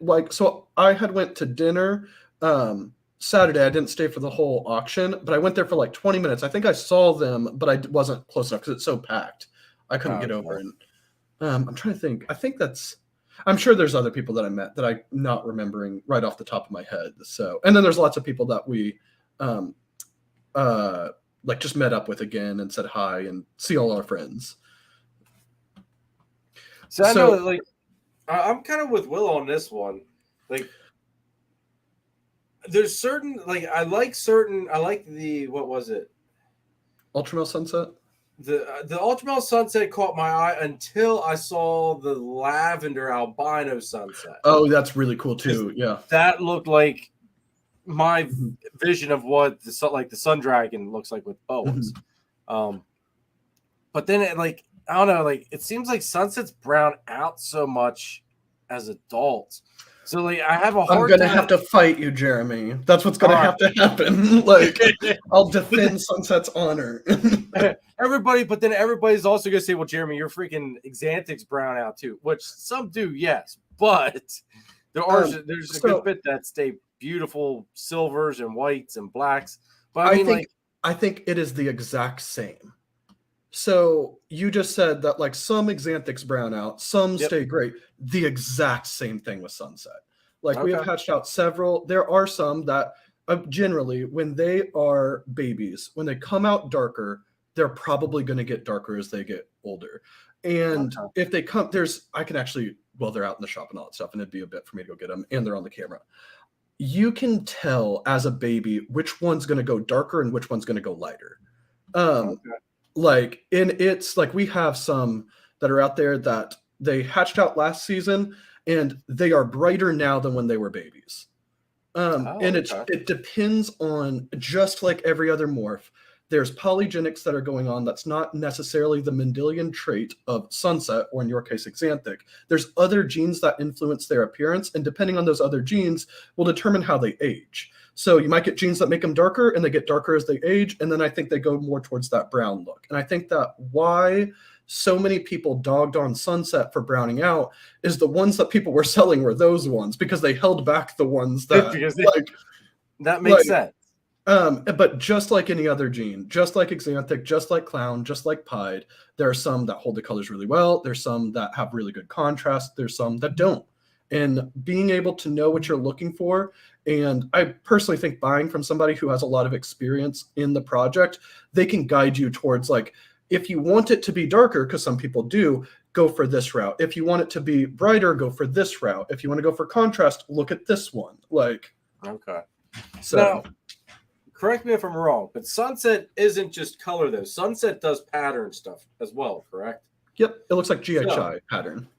Okay, so in theory, throwing Sunset into Xanthic would not be a total crazy idea, because you're going to help eliminate some of those yellows and oranges and stuff, which in turn should turn white, and you get an even crazier pattern, so to speak. Can you say that one more time at the beginning? I had gotten distracted by the chat, and then I'd missed the very first part of that. If you would throw Xanthic into Sunset, you'll eliminate, those yellows and stuff will become whites. And you'll get that really crazy pattern that the Sunsets have. I I feel like the weakest part of the Sunset project, and I love the project, it's my favorite project, is the contrast. I think that the entire snake is various shades of like oranges, reds, yellow. Not yellows are there, but they're not as much. It's mostly like oranges, reds, dark browns, burgundy. And I think that what might happen is if Xanthic is the lack of yellow pigment, is I think if you remove the yellow pigment from Sunset, that doesn't necessarily mean it turns straight white. It might turn like a silver, or it might turn more brown. And I don't. It might not even do remotely what I'm thinking then. It might, but I don't. That's what I'm just trying to guess. If it's like if Xanthic doesn't necessarily remove orange, it removes yellow. So it might turn it silver, might turn it silver, might turn it like a brownish color, which I feel like would be the worst way to go for that one. Yeah, if it browns out, silver, that'd be pretty cool. Browns out, you're getting a normal looking snake. Yeah, I think the silver, if it went silver, I think that'd look cool. If it's like a silver snake with like the kind of sunset pattern, I think that might be neat. But I do not know anybody who's working the Sunset Xanthic project. I think anybody who's in the Sunset project, for the most part, is in the project because they love the oranges and reds and they want to find ways to amplify them. They don't want to take them out. Okay. But I'm not saying that's true for everybody. Maybe when it gets down to like sub $1,000, if you're like, I want to experiment with that, and you might hit it, and you might make the Xanthic Sunset, that's like, holy shit, that's a whole different way that we could take this project. But I think that a lot of the people who are in it right now like the oranges, and they want to keep amplifying the oranges. Yeah, everybody knows me. I always say color's overrated. David says, imagine Sunset, Enchi, Super Hurricane, Yellow Belly, Lavender Albino, maybe even Ultramel too. Wow. I don't know if I can imagine that. So Will earlier had said that he's not a Sunset guy, but he's not a Sunset hater. He's curious to see the Sunset puzzle. So Brock has 7 eggs incubating for the Sunset puzzle right now. It's another chance to hit it. So I really, really hope he hits it. I personally think that the Sunset puzzle will look really cool because if you think of the color tones of puzzle and you think of the color tones of Inchi, the Inchi Sunset is one of the best looking Sunset morphs. They look really, really good.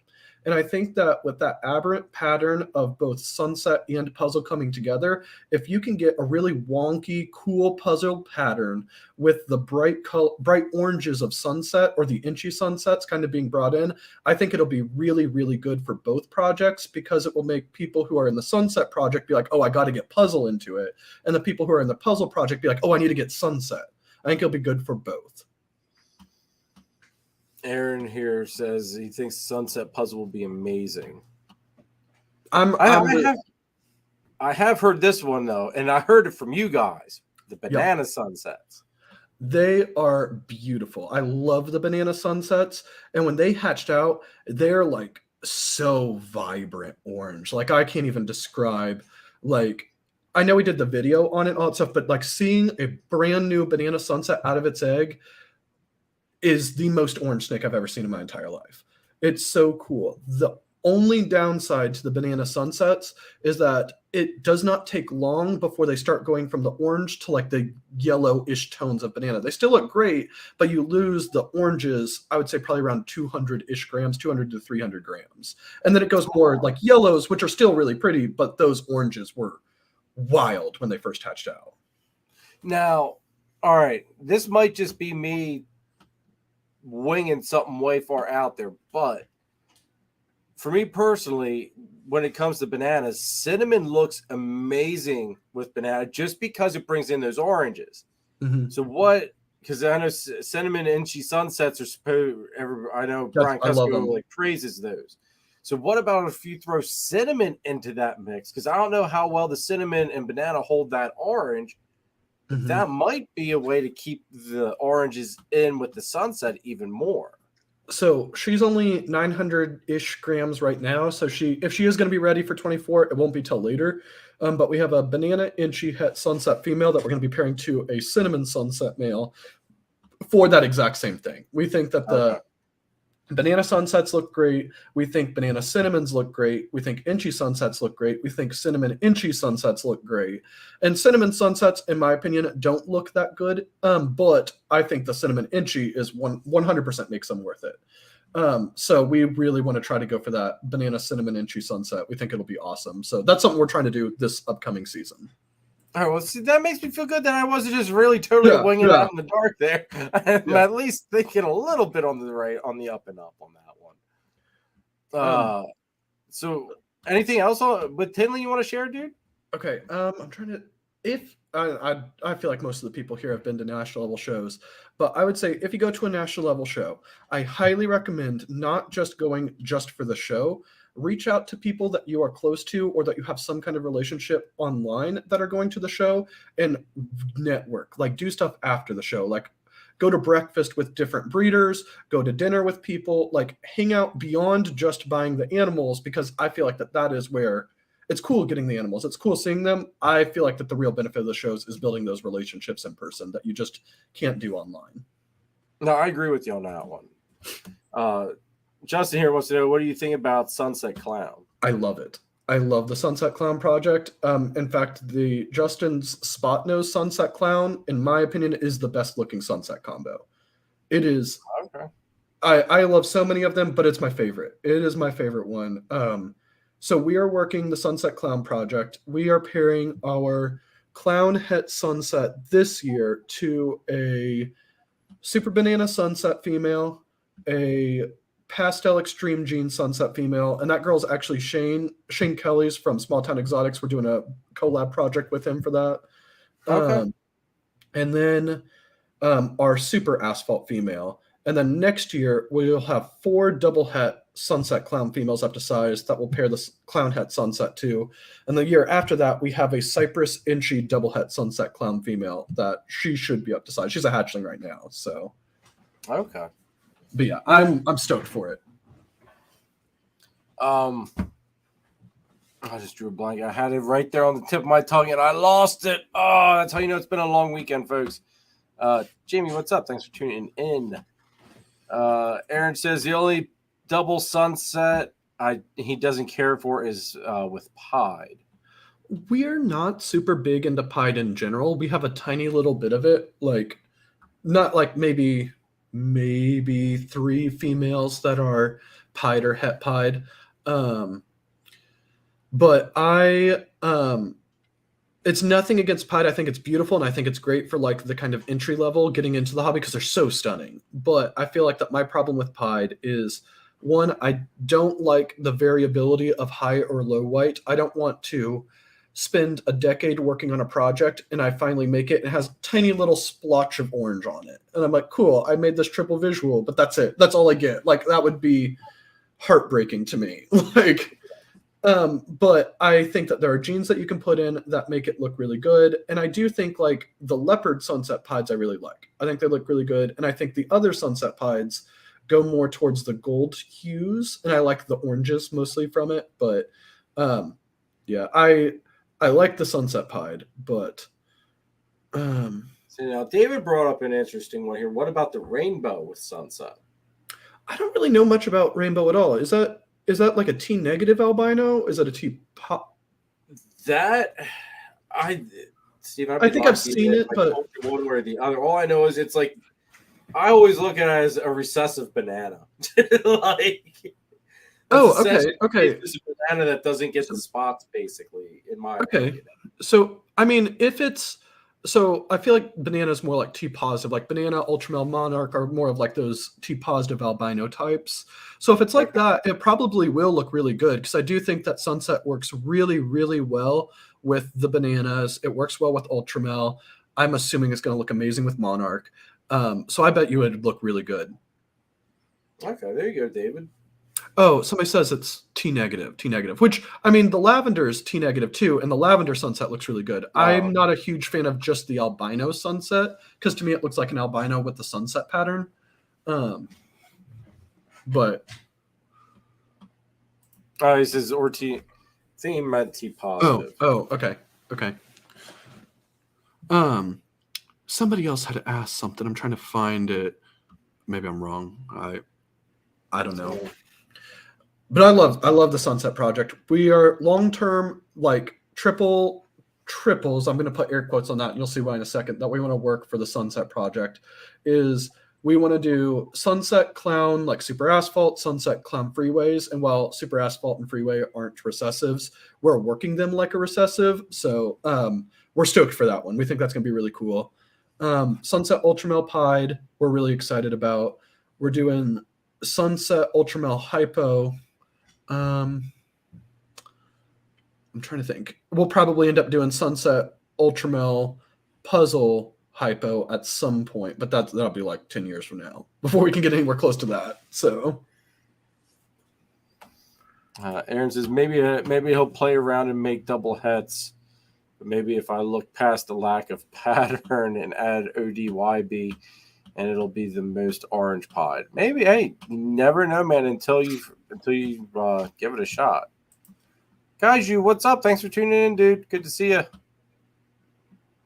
God, I keep having these fleeting thoughts that they're like there and then they're gone. Oh no, it's okay. Really bad. I have a question for you. Yeah, go ahead. All right. What gene do you not have that you want to bring into your projects? It could be Xanthic, it could be anything. And why? Oh, man, if you would have asked me that like 2 months ago, that would have been an easy question. Now, what was it? What was the gene and why? Acid was the gene, and I brought acid in now. Lace would have been my second one, but I brought lace in this year as well. God, what? Because I got to base it off of Xanthic. What would I want to bring into Xanthic? Oh man, dude, that's a good question. So when you are bringing stuff into Xanthic, are you trying to make like really, really black and white snakes? Are you trying to make like crazy patterns? Are you trying to make like silver snakes? What direction do you like the best? I kind of like, dude, I'm not gonna lie, I like the most black and white, and then I also want to make some really dark stuff too. Okay. Actually, Kent just nailed it right on the head for me. Bang. Okay. Yes, Bang is the next one I want to add into it. Okay. Can you give me an elevator pitch? Why is Bang the next project? Like, what about Bang catches your eye? What about it do you think works really well with your projects, and why people who are interested in the same kind of things that you are in should look at Bang? All right, with Bang, dude, when you like your base gene Bang already looks like a super OD.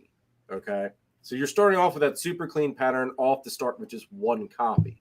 Mm-hmm. Now you have one thing you have to keep in mind is Bang is more yellow. It's not really orange like OD is, but it's yellow. So Xanthic takes away yellow pigment. So the more yellow you make with this Bang, stark whites, it's going to become more white. Mm-hmm. So the super Bangs are just like, God, they're just insane. Because like I said, your Bang already starts off basically like a super OD. Okay. So just amplify that. I had this vision of how clean it's going to make everything. It's going to make those whites even whiter.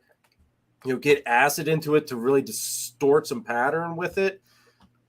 And hopefully that you'll get the pattern aspect of the acid with it, but the Bang will still keep, more whites than anything. Mm-hmm. For Bang, because I've heard of it. I've seen a little bit, but I haven't done any like research on it, so I don't know in depth.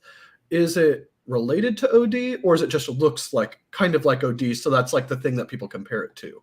It's not related that I know of, because Nathan has made Bang ODs and they look phenomenal. Okay. Is it but allelic, or is it? It's the best thing to compare it to. Okay. So they're not allelic, or that hasn't been proven. If they are, they're not yet. Like, can you have a super Bang super OD? Yes, you can have okay. Super OD. Yeah. Nathan's had it separated. He's combined Bang and OD together, and there's a difference between the super Bang and super OD and both of them. Okay. Hell yeah, that's awesome. So it's definitely. Kaiju says, "What's the difference between bang and high OD/deep OD?" Okay, now that there again, it all boils down to Kaiju the colors. Bang is yellow. Like I've got a high OD Super Enchi sitting in the rack, and that is still very orange. When you look at a bang, it's got a lot of yellow tones to it. It's a completely different color aspect that you're working with, color scheme. Let's see here, because Will's also big into the bang stuff. High OD is darker orange. Bang is more like a high OD fire, is what Will's saying. Let's see here. So if you are going to hold up a bang combo that has already been made, what is the best looking bang combo so far? Like for me, I might say like Spot No Sunset Clown. If I was gonna this is like bang is still so new, and I've only gotten to see a taste of it from Nathan's collection. I know the bang pied was beautiful looking. Okay. Trying to even think what all bang stuff that Nathan did show me. God, I'm drawing a blank. Nathan, chime in here, dude, if you're still in here. Because like I said, Nathan's basically taking control of that whole project from Sterling. Mm-hmm. So I don't think he's got any bang. I don't think he hatched any bang clowns. I don't think. Okay. But I know he's working really hard into getting it basically into every recessive that he's working with. Mm-hmm. Somewhat, I'm not gonna lie, Steven. I can't tell you exactly what all stuff he has it into. I know I did see the bang pied. John Christie might know. All right, Super Bang, Bang Clown, Enchi Bang, Pastel Pied, Cypress Bang, and Special Bang. Okay, thank you, John and Christine. Appreciate it, guys. See, I couldn't remember if he got it in the clown version or not yet. But yeah, I mean, I just had this great vision of what Bang will do with Exantic because nobody's done it. Mm-hmm. Nathan doesn't really work Exantic that much. I mean, he has some, but he's got, he wants to go a different direction with it. And my goal is to basically get it from Nathan and basically corner have the market on the TSK paired with the Bang. Yeah. I don't want to say, it sounds bad if I say it like this, but basically then in turn control that market for a little bit with the TSK to be paired with the Bang. I say it a lot and all that stuff. I feel like that it is way easier to market yourself when you have something that people can point, like they know you for. Where if they're like, oh yeah, you want to get if you want to get Exantic Bang stuff, go to Jeremy. That makes it way easier than being like, what is Jeremy working? And like, I don't know. Like he's works a bunch of different stuff. It's way hard, but when you can point to like, oh yeah, he's really, really big into TSK Exantic, like that makes it much, much easier. I feel like to market yourself and people to remember you. Yes. No, I mean, it's just like let's face it. When you think of Exantic, what's the first name you think of? Mine's John is JD. Yeah. I think so. Brandon and I talked about this a little bit earlier. So I really, really like Exantic stuff. It's actually like the first stuff that got me super excited as Exantic Clowns was like the first project I was so excited about. When we were at a local show and somebody was we had gotten a VPI Exantic female just because it was a beautiful little female. We actually still have her. She's breeder size now. And we were going around looking at other Exantic stuff. And there was somebody who had, I want to say it was Joliffe. They had Joe Lift Okay. stuff, and we didn't know anything about the lines at the time. And we were just like, oh yeah, we have Exanthic already. And credit to them, they're like, what line are you working? And we didn't know. We're like, what do you mean? What line are you working here? It was a VPI Exanthic. That's what the name of it was. And they explained, this was at a local show. We were brand new. They explained all of the different lines, or I don't know if it was all of them at the time, but how they were incompatible. And that is I love this project. I think it looks so cool, but the fact that there are like 90 different Exanthic lines, I feel like hurts the project so bad. It does. And I think that John, niche market to boot. I think that JD, like, not single-handedly, but 99% like put TSK on the map. Not that TSK didn't exist beforehand, but that's why so many people want it, is because of the stuff that he's done with it. And they're beautiful and they're amazing, but it sucks that we are in the Exanthic project, but because we're working VPI, because that's like the most common one, so it has the most availability, we can't really buy anything from John. Like, and see, I think that's where I know, and I want your feedback on this one too. I know. Hold on here 1 second. Melinda, what's up? She says spending her birthday here at Tenley this weekend. Happy birthday, Melinda! Thanks for tuning in. I think that's one thing where people go wrong with picking their Exanthic stuff, though, too. Because everybody goes, or I don't want to say everybody, a lot of people pick VPI. And the exact reason, whenever I ask them, is why did you pick VPI? The answer is, well, that's the most common, or that's what most people work. It's like, okay, you're picking that, and you're adding yourself into that pool that's already filled with how many other breeders because of that same reason, because they thought it was an easier sale. So you're making it harder to make the sales. No, I completely disagree. I completely disagree with. I agree with everything you said, but I disagree with the conclusion. Okay. All right. So I agree with you. Like, VPI has the biggest market, and therefore it has the most competition. But VPI does not have JD in it.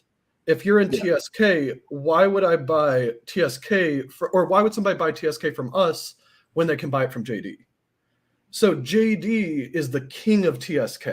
So in my opinion, it actually means that you have way fiercer competition in TSK than in VPI, because in VPI, everybody who's in VPI is willing to buy VPI.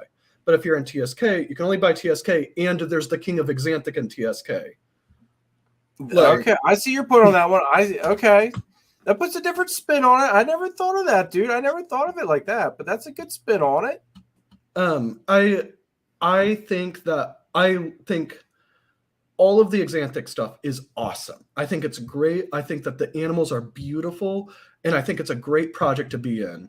We do VPI specifically because it is the most commonly distributed. So because it's the most commonly distributed, if we make a VPI, if we make a Exanthic clown that's VPI, statistically speaking, there is more people willing to buy that animal than there is if we worked like Joe Liff. And I'm not saying that VPI is better than Joe Liff. I'm just saying there's more people in VPI, so there's a bigger market for it. No, I get you on that one, and that's where, like you said, it sucks that that they are not compatible. That's the one thing that does suck, because right here, like this argument right here, if they were compatible, it'd be one of the. It is a great project, but if they were compatible, it would be right up there with Clown and Pied. Oh yeah, without a doubt. If there was just one Exanthic morph that you didn't have to worry about, like my line or TSK is better than VPI, or Black Exanthic is better than TSK, or anything like that. If you can just be like, we love Exanthic, and some people love dark Exanthics, some people like bright Exanthics, some people love the silver Exanthics. And if it could just be like one project and everybody worked together, it'd be so much better for the project. But the fact that it's fractured, I genuinely think it hurts it. I think that when you have people arguing about which one's better, it hurts the project. It does. No, I totally agree with you on that one. Because even when I had John on, like he even said, because that was one of the questions I asked him, was like, non-biased, which one in your opinion is better? And he's like, dude, it's like there's good and bad in all of them. It's just a matter of taking your best examples, breeding them, letting the others go, and eventually you basically just line breed, the good stuff. And John, that's how, you look at his stuff. His displays are black and white. They are black and white. So this is the other thing that blows my mind about Exanthic, because I think they're so cool. John has Firefly TSK Exanthics on his table that are legitimately, like, if you're looking at it purely from like black and white, there is no difference between the black and whites of his Firefly Exanthics and DG Exanthics. No difference. Like, the patterns are different and all that stuff, and you can tell that way, but it's like straight up appearance. Like, they're so good. Like, his Exanthics are beautiful. They're amazing. And it's like I said, I just wish there was one Exanthic. I wish there was one Exanthic. That way it's like, because we can get one of those animals. But well, God, imagine if that was like, if Sunset had this whole ordeal too, or even if the two lines of Ultramel are the two lines of Ultramel compatible. They are. They're compatible. Okay. But so Sunset, I think, has a different challenge, and that is that, as far as I'm aware of, I've never heard of anybody else popping out an incompatible Sunset like morph. All Sunsets compatible. So if somebody sees a bad example of a Sunset, they're like, all Sunsets are like this. And that's just not true. And I feel like it is the criticism that is most leveled at Sunset, is that they brown out. And it's like, you very obviously have never seen an adult Sunset. Like you've only seen like one or two. And you probably only saw pictures, or you saw like the one bad example, and that's it. But you haven't seen a wide variety of them. See, I'll be honest, I don't know if I've ever seen a Sunset in person. Yeah, like in all honesty, I don't. Like, I've seen pictures and all that stuff, but I don't think I've ever seen a Sunset in person. They are like, even in our group of PA breeders, there's not many. Like, there's one guy in our whole group that works Sunset, and I don't think he's ever been out to any of the barbecues or anything yet. So, like, they're super polymorphic. Like, we hatched out a clutch, I think it was last year, and it was just a Sunset to a Het Sunset. There was no other genes in the pairing. And we hatched out two Sunsets that I have a picture. I have it like on my phone and all that stuff where I'm holding them up. They look so different that, like, you're like, that one, there's like one that's super bright, there's one that's super dark. You're like, that one's got to have like Inchy or Fire or Vanilla, but there was none of it in the pairing. And we did another pairing with Fire to like kind of, that was this year, to kind of see like, is there Fire or Vanilla, to see if we can hit like a black-eyed leucistic, and we didn't hit anything. They're wildly polymorphic, and because they're so polymorphic, you can have like god tier examples of Sunset, and those ones like they don't hit morph market. Like, those aren't getting sold. Those are the ones that people hold back. Like, and then there's like, here's a good example of a Sunset, and then there are bad examples of Sunset. Like, in which obviously the ones that are going to hit morph market the most are more of the bad examples, because you're going to hold back the good stuff. Yeah. Now, here, I want your opinion on this one. Monsoon. Okay. What's your thought on Monsoon and the Monsoon project? I think Monsoon, when I look at projects, when I look at morphs, one of the lead things I look at is how unique are they? And I think that Monsoon looks very, very unique. Like, you could kind of get to it if you layer in like something that doesn't look like a Monsoon, but it's kind of like really jumbled up in kind of like fine detailed pattern. If you put in like a ton of stuff into like various different pinstripe combos, but it's not the same as a Monsoon, and you can tell it. Like, and because of that, I think that the Monsoon project is really good. But in my opinion, the best thing about the Sunset project is the color. The best thing about the Monsoon project is the pattern. I don't want, we're not in the Monsoon project, but if I were in it, I wouldn't want to mess with the pattern that much. I would want to change the color. I'd want to get like an Exanthic Monsoon. I want to do DG Monsoon. I want to do Ultramel Monsoon. And if you got some like cool, like, I don't know what all works really well with Monsoon, but I want to keep that like really detailed, crisp Monsoon pattern, but get all these different colors in it. That's what I feel like that the Monsoon project will excel at. See, I think I'm glad you put it like that, though, because I think that's really the only direction you can go with that project, though, is the colors. It's everything I've seen, it all looks like Monsoon's so powerful that's really, I mean, nothing seems to really screw with it. And I think really color's the best thing to do with it. I feel like you got to lean into a project's strengths. And if you are working a project and there is like a key defining aspect of that project that is different from everything else, why do you want to erase that? That's my thoughts on it. You want to amplify the unique aspects of a project because that's what's going to make it stand out. I think the Monsoon project is really good. I think that it is really strong, and I know that there is. I'm really excited. I think the people who are in the Monsoon project are going to do well. Like, I think it's going to be really good for people. Now, do you think it's a recessive or incomplete dominant? We're not in it at all, so I don't feel like I should really have a opinion on it. But just from what we've heard and what we talked, everybody who's in the project says that you can spot the hets. And I think that if you can spot the hets like that, kind of like how if you look at like yellow belly and you're thinking of like, all right, if a yellow belly compared to a normal, if that's like an incomplete dominant, if you can spot the Monsoon hets, I feel like that by definition it has to be incomplete dominant. But we're not in the project, so I'm not trying to like say like. Yeah, no, I get that. No, I wasn't sure because I know when I had Austin on, Austin was leaning towards it was an incomplete dominant. Don't quote me on it, but I'm pretty sure Billy more leans towards it being recessive. So I wasn't sure, because you obviously forget to talk to you probably got to talk to Austin out there. Yeah, I don't know if it came up at all or not. We talked about it a little bit. We talked about, I don't want to like talk about anything in particular because he hasn't like publicly released it, but we talked about some really cool Monsoon stuff that he made. So, okay. So I think that the only way that I would be like, all right, so this is what people ask us a lot, like if we notice any het markers with sunset, and realistically, no. And the reason why I say no is it's not that I don't think that sunset has a het influence on animals, but I don't think that there's anything that's consistent. So I don't feel like that, like we've hatched out a bunch of hets, like tons of hets at this point.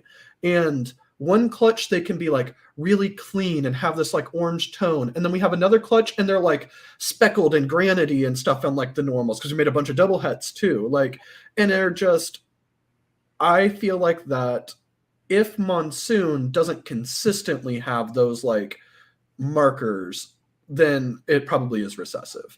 But if it's like only in the normal, you can tell that it's whatever, it's a het Monsoon. And if you put in like Inchy or any other gene you can't tell anymore, I would still probably put that as a recessive.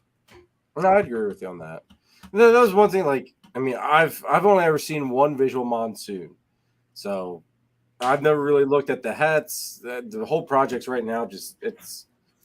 I mean, like I said, to me, the only thing really to do with it is the color stuff, and I like adding color and crazy patterns. So it. And for the price, I mean, I just can't justify the price at the moment. I know Jeff and Angie there at Celtic, they made acid pinstripes. Okay. That looked very, very Monsoon-like.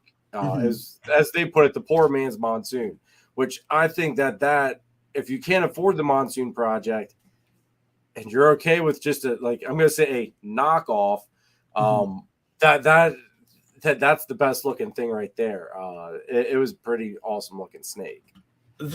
I feel like that if somebody wants to get into any high-end project, it doesn't really matter if it's Monsoon, if it's Zebra, if it's Sunset or anything like that. I think the cheapest way to do it is to go out and buy like a double het male of whatever project it is. So if it's like a double het Monsoon exanthic male, I don't know how much they cost or if they're even available right now, pair them to some exanthic females, and I bet you by the time that those exanthic females are up to size, they'll be a Monsoon test. Like, just on how fast it's going, like that's how I would like. No, that's actually a good point too. With how fast these tests are coming out, it seems like every week RGI's got something new. Now, I know you guys like RGI, and Charlie's awesome too. Like we love Charlie. Charlie's super cool. We met Charlie at Tinley, so okay.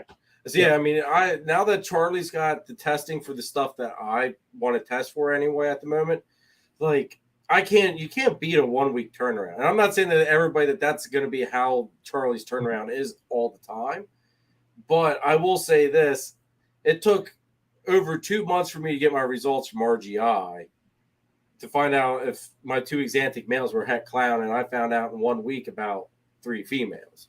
So I mean, and this is in no way like a knock against Charlie, because I really like Charlie. Charlie's such a nice dude. Yeah. This is more of a defense for RGI. I personally feel like waiting a month for like results of a baby like shed test doesn't matter. Like and I'm not saying it's bad, and like people who are like complaining like I had to wait 3 weeks to get my results, I'm like, you still got to wait 2 years to grow them up to breed them anyway. Why does it matter? In my opinion, like, well, it just seems silly to me. Like, well, no, you're right, but see, the way I looked at it was like I've been holding on to those 2 males because I've been waiting for the clown test to come out in general. So once they finally got the clown test, the whatever male I'm going to keep back is the one that's going to have the het clown attached to the visual. So I don't, from a business aspect, I don't want to have to keep. I see what you're saying. Food into it. If I know, it's more of the business aspect of it. That makes sense. That does make sense, because if you are like waiting to test animals before you sell them because you don't want to like sell the wrong animal kind of thing, that does make sense where that like turnaround time can make the difference on whether or not you can bring them to the show this weekend or if you're going to miss that show. Like, I completely get that. I think I was thinking of it more in terms of like your holdbacks, and I'm like, because that's how we've only like shed tested our holdbacks so far. So we're like, and people will like complain about it. I'm like, it's bias that I have of like my own perspective, where I assume like because we're testing our holdbacks that everybody else is testing their holdbacks. I'm like, you're keeping the animal anyway. Why does it matter? Like, well, see, that's like with the females, it didn't matter to me because they're visual exantic. So it's like, all right, all the females are staying. Yeah, but I had told Charlie off the start. It's like, dude's like, I was saving all these clown tests for when he got it. Mm-hmm. And RGI just got it first. It's like, all right, well, the females I'm holding back anyway. So it's like, I'll wait till you get the test and I'll send you the clown tests for those. But the males, and there was only 2 of them, it's like, I need to know which one is not het clown, or if both are or both aren't. Yeah. So that way that one can go. Yep. And luckily the odds gods were both on my side. No. Oh, okay. My pastel exantic is het clown. The zebra bee was not het clown. So I was happy that the pastel was the het clown one, because I've got a spider double het exantic clown that she should be breeding this year. So obviously I didn't want the zebra bee to be the het clown, because I wanted something to be able to go to her as well. So it worked out in my favor on that one. No, I get that. I really like RGI. I really like Charlie. I think they're doing great things for the hobby. RGI has been doing a bunch of stuff on developing new tests, and I think that that's like really good, especially for us for like the Sunset Project and stuff. But no, I believe genetic testing is such a good thing for the hobby, and it gives people the opportunity to completely shave off generations. Like, one of the pairings we talked about earlier was the clown het sunset male to the super asphalt female for this year. And the only reason why we're willing to do that is because statistically, half of the clutch, they'll all be asphalt, they'll all be het clown, half of the clutch will be het sunset, and we can test them and we know which ones to hold back. And then we are able to shave off an entire generation. We don't have to wait till we hit the sunset clown and then pair sunset clown to the super asphalt. We can do it right now. So we're literally shaving off, not even on the times of like testing and growing them up, an entire generation, like 3 years worth of time towards our goals, because we can make that pairing now, rather than having to make a different pairing, make an animal, grow that animal up, pair that animal to this girl, and then get the babies. Like, I think it's amazing. No, It's big. It's a big time. I mean, yes, it's a huge saver on that one. It, like I said, I mean, Charlie saved me a whole lot of headaches with finding out which of my females were the het clowns out of the exantics. Because I mean, otherwise, it would have been winging it. And then, how do you know if you did hit it or if it was just bad odds? You know, obviously, you know if you'd hit, but if you missed it, you wouldn't know if it's bad odds or what the ordeal was.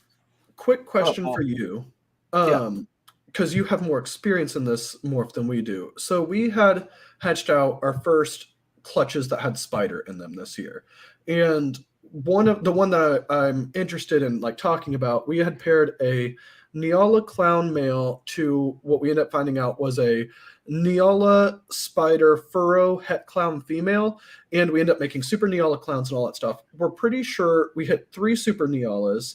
2 of them are clowns, 1 of them's a het clown.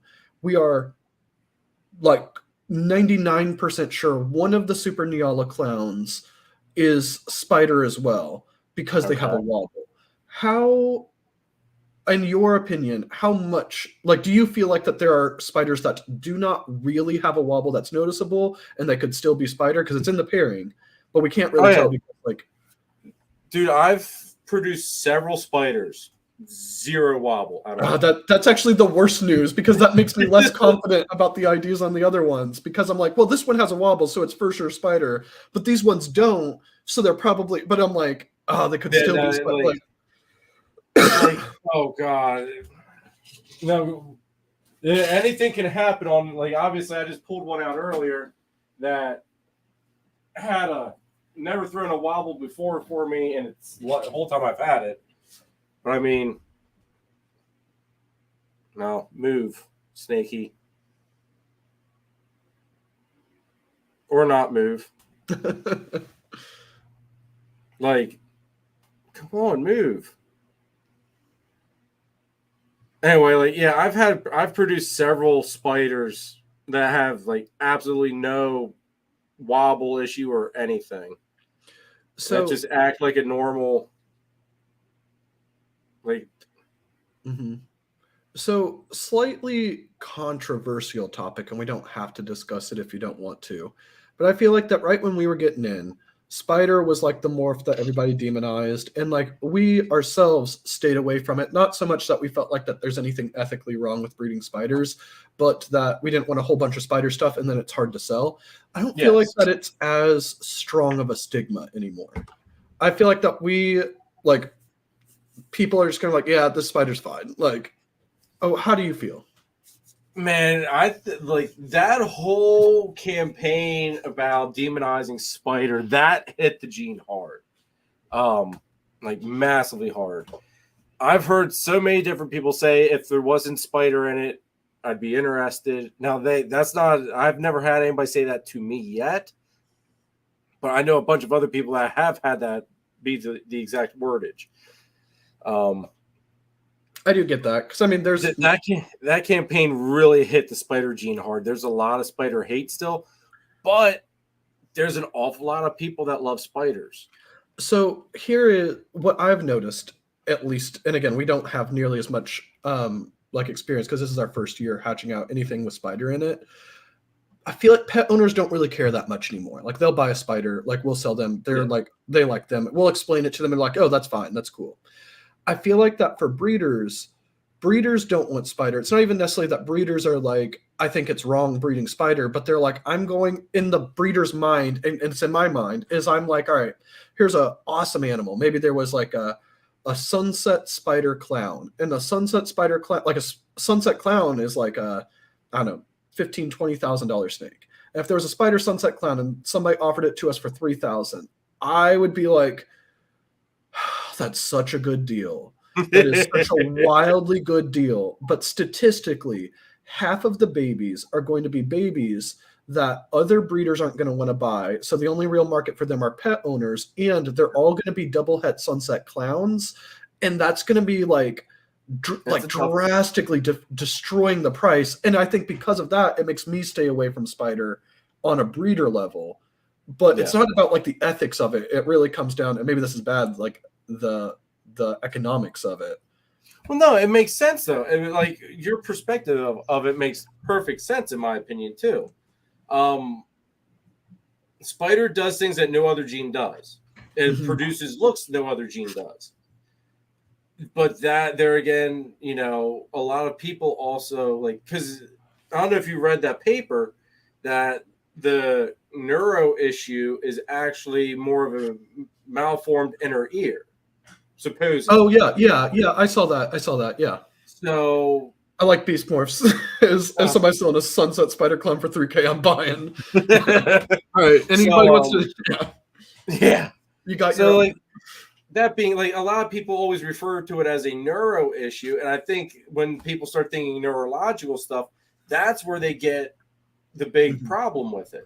Yeah. If they just realize that it's an inner ear issue, and you can have ones that don't have the issue as bad, and some might, that there's varying a bit, aspects of it, it makes the project, I think, a little bit easier to digest for some people. But at the end of the day, I mean, breeder standpoint, spiders are a little bit harder to move. It sucks that it kills the value of some combos because, I mean, God, that OD spider, the OD bumblebee I produced my first year, like that still is one of the highlights of my production so far. I mean, it's just beautiful. I mean, even I don't know if she's in shed. Let me see. No, she's good. Like this girl, hitting this girl. Oh, she's beautiful. Beautiful. And this is a holdback, and believe it or not, she's actually not het clown either, sadly. If any of the females would have been het clown, I thought it was going to be this one because she's just so bright. But I mean, no het clown to her. But I mean, this is just a beautiful animal. I mean, and why wouldn't somebody want something that looks as nice as what this does? And she doesn't really exhibit any of the big issues either. I know some, like when she's feeding, she does get a little excited. She might miss the first strike. But I've got other snakes that miss the first strike too that have no spider. Yeah. I mean, I don't know. I never got the hate aspect of it because I love it. I think that the hate came from, like, there's like people who were like up in arms about it, but I think that it really came from when you, in like 2020, if you searched ball pythons, just ball pythons on YouTube, because you're interested in you're interested in the species, you're wanting to do your research before you actually buy. One of the very, very first videos that came up was the old Go Herping video of Let's Ban the Spider Morph. And I actually think that viral video being like almost your first, as a new person into the hobby, like your first impression of spider, I think that that's what like wrecked the, for a while, the pet demand for it. But I don't think that that's the first thing that comes up anymore. And I think that that's why the pet demand, at least in our little bit, it's been people are willing to buy spiders as pets. And I think that they really like them. They're really pretty. And yeah, well, they stand out. Yeah. I just think that I think they have recovered for the pet market, but I don't think they've recovered for the breeder market. And I don't know what it would take for it to recover in the breeder market in this point. What would you say? If you're going to guess, how would it take breeders to no longer, like, for spider to not drag down the price of breeder focused animals? Justin. Simple and easy. Justin's got to put a video out praising spider, and all will be forgiven. Yeah, I don't see it happening. I don't see him doing that. Yeah. Like, in all honesty, Ozzy posted a little while ago. I forget. I think it was last year sometime. He posted it was a DG zebra bee. So Exantic Desert Ghost Bumblebee. And the thing was beautiful, and I thought it's like, okay, maybe this might be a turning point if people seeing someone like Ozzy still working spider. Maybe that'll start projecting it in a more positive attitude for the rest of the breeding community. But after him posting that picture, like, I don't think I've heard anything more about it since then. So maybe it fell on deaf ears. Nobody really cared. But I think a lot of people look at it as a business standpoint, and they look at the financial aspect. And if you remotely mention anything that's going to drag the value of something down, they want nothing to do with it. I mean, I get that, because if I have a combo, like, doesn't matter what it is. I will earlier had used a example. I don't know if you can see it. He says, I have an OD puzzle girl, which would sell super fast for $3,000 plus if she had no spider in it. But with spider, not even getting hits on 1K for her, including a free Trojan het pied girl. I feel like that this is in my opinion, this is the problem with it, is like, if I'm going to buy an animal, and it's like, I know I'm going to breed the animal, and the animal already has spider. In my mind, I'm like, okay, half of this animal's babies are going to be worth a third of what they would be if it just didn't have spider in it. So because of that, I just won't buy that animal. I just won't buy the animal with spider, even though we have spider and we breed a very small amount of it. But it's just like, I don't want to have to fight the odds. I want the odds to be in my favor as much as I possibly can. I'll pay more money so the odds can be in my favor rather than fighting against them. And the bad thing is, too, is that spider's very dominant in clutches. Yeah. Like we were discussing earlier, my double head to double head, it was a bumblebee double head to a pastel double head. Everything came out spider. Everything. So, I mean, spider's very, very strong. That's the only bad thing with it. It seems like it does really show up everywhere.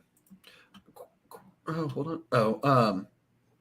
So Triforce Morph says, just in case anybody's listening and not watching, I don't think anything will help it regarding the spider. Spider hurts pricing big time, actually heartbreaking when to do a cool pairing, and if spider is in the pairing and it hits, bringing the value down a lot. Yeah. I agree. I like spider. I think they look really cool, but it does suck when you're like, don't want the spider to hit on the animal, like, and it does. Yeah. And John and Christina have some beautiful spider combos, and every time, you guys all know how much I love spider. Every time I go and look over their stuff, and it's like that animal's still there, and it's like, if I had a use for it, it would come home with me. They've got some beautiful spider stuff, and it's just like, I can't justify bringing it because I've got enough of it here already. And for the most part, I mean, the stuff does move for the pet quality stuff. Like, I sold all my spider stuff last season, no issues. Yeah. But you've got to get those people that aren't how do I want to put it? They're not so negative about it just because of the gene. They look at it as a beautiful animal. They could care less about the genetics. They just want that beautiful animal. So let's say you, at some point, whether it's now or in the future or something like that, you make an amazing spider animal, and it is like 4 gene combo with het spider, and it's like double het DG exanthic, and you are going to sell it. Like, you're not planning on keeping it. Would you ever, or at what point, if you would you knock off like stuff just to get it out to a pet person? You mean as far as like knock off the het stuff? Just not say that it's het, not like, just be like, hey, like, essentially it might genuinely without spider be worth like $3,000 to $5,000, but with spider, just nobody will buy it. And it's like, I'm going to be growing this up, and I'm going to be breeding her. I'm going to be perpetuating the same thing, and I don't want to do that. Would you, one, just try to move it to a pet home so that way you're not like necessarily flooding your own projects with people who got in for way less than what you bought in for? And if you did, at what point would you do it? If it was a female, I wouldn't care if it stayed. Now, male, I would care because, you know, I've got enough other stuff male-wise. But if it's a female, I wouldn't worry about moving on. If it didn't move at whatever price that was reasonable, it can stay. Mm-hmm. Male-wise, I mean, depending on the market, if the market's like how it is now, I'd let it sit maybe 2, maybe 3 relistings on Morph Market before I start knocking either prices or start knocking like hets off and trying to drastically move it in that aspect. But then I've also got a normal double head Exanthic clown still, or Is that double head Exantic clan or double head Exantic DG? I think it's double head Exantic DG male. It's normal, and I still have yet to knock the hats off of it. I still keep listing it. I mean, I feel like that one makes sense. Like, I don't know. What do you mind me asking how much you have it listed for? Give me a second. I'll tell you. I honestly don't remember. Like, I've listed so many things here recently. There's probably more animals now on the morph market than what there ever was. Let's see. Where is it? So I've got it. I went down because I originally had it at 100. Okay. I now have it listed at 50. So basically, I'm at that point now where the next step is knock the heads off of it and just $5 on it and let it go to somebody. In my opinion, I don't 100% know, but I don't feel like that we sell anything on morph market for, I don't know, like, I think we've probably sold stuff in like the $300 range, but it's not much. It's like, if it is, it's like so sporadic. And it's like back when everything was just going. I feel like now everything we sell online is like over $1,000, but we'll sell at shows. We'll sell like under $500 stuff like that. Like, I feel like that's perfect for a local show. Yeah. Well, see, that's like, I've had it at one show so far and it came back with me, but I mean, Aaron's like says, take it to a pet shop. See, that's, that at a local show, like at the next Gettysburg or whatever. I mean, I've got some places where I can just. You say you buy rodents for it, right? Or you buy your rodents? Do you mind? I get them from Chris. There at B&S. Roughly on average, how much do you feel like that it costs a week to feed that animal? Well, I mean, God, $2 to $3. I think it's about $1 a rat pup, I think. Okay. So something like that. Yeah. I mean, I feel like if you have the option, if there's a pet store, if you already brought it down to $50, in my opinion, I would probably sell it. So that way I would wholesale it. So I'm not feeding it. And it's nothing against that animal. Yeah. Nothing against that animal. I'm sure like if the right person wanted to get into it, I think that it'd be great. But I think that I think that it is a hard sale online for an animal that is $50 and shipping is going to be $80. Oh, no, I totally agree with you on that one. I have it up there just for, hey, I've heard of dumber things happening online. So, I mean, it is what it is. If it would go, awesome. If not, hey, it only took me 5 minutes to list it. But that's kind of like, that's basically right where I'm at though with it is that, say, all right, these next two shows, because I've got two shows coming up back to back. That same. Something's gonna happen at one of these two shows. We're doing this upcoming weekend. We're going to be vending the Charlotte Repticon, which will be the first time we've gone to it, but we heard it's a pretty good local show. And then we're going to be doing St. Louis NARBC in November, which it'll be our first time vending a NARBC show. So you're going to be out there with, I think Jeff and Angie are going to be out with that one too. Yeah, they're going to be picking up the sunset that they got from us. That's like, so I'm excited about that. So, but yeah, no, I'm excited for it. I know Brock's going to be coming to St. Louis. There's lots of cool people, I feel like, coming to St. Louis. I think it'll be a fun one. But I have heard that for like sales, it's like pet level, like a lot of pet level stuff, which isn't bad. We have pet level stuff, so we can make it. But I'm just worried that you guys are kind of balanced out nice. I think so. I think that we have a certain clutches that are specifically designed for pet level local shows. Like we have like a Bell breeding group where we have like a butter Mojave hypo male, but the hypo doesn't matter because we don't breed them to visuals or anything like that. And then we have a super mystic, super pastel super mystic, a super pastel mystic, and a pastel Mojave female. That's like our Bell breeding group pretty much to make animals for local shows. Okay. Now, since I completely missed on my Bell clutches here, what are Bells even going for right now on shows?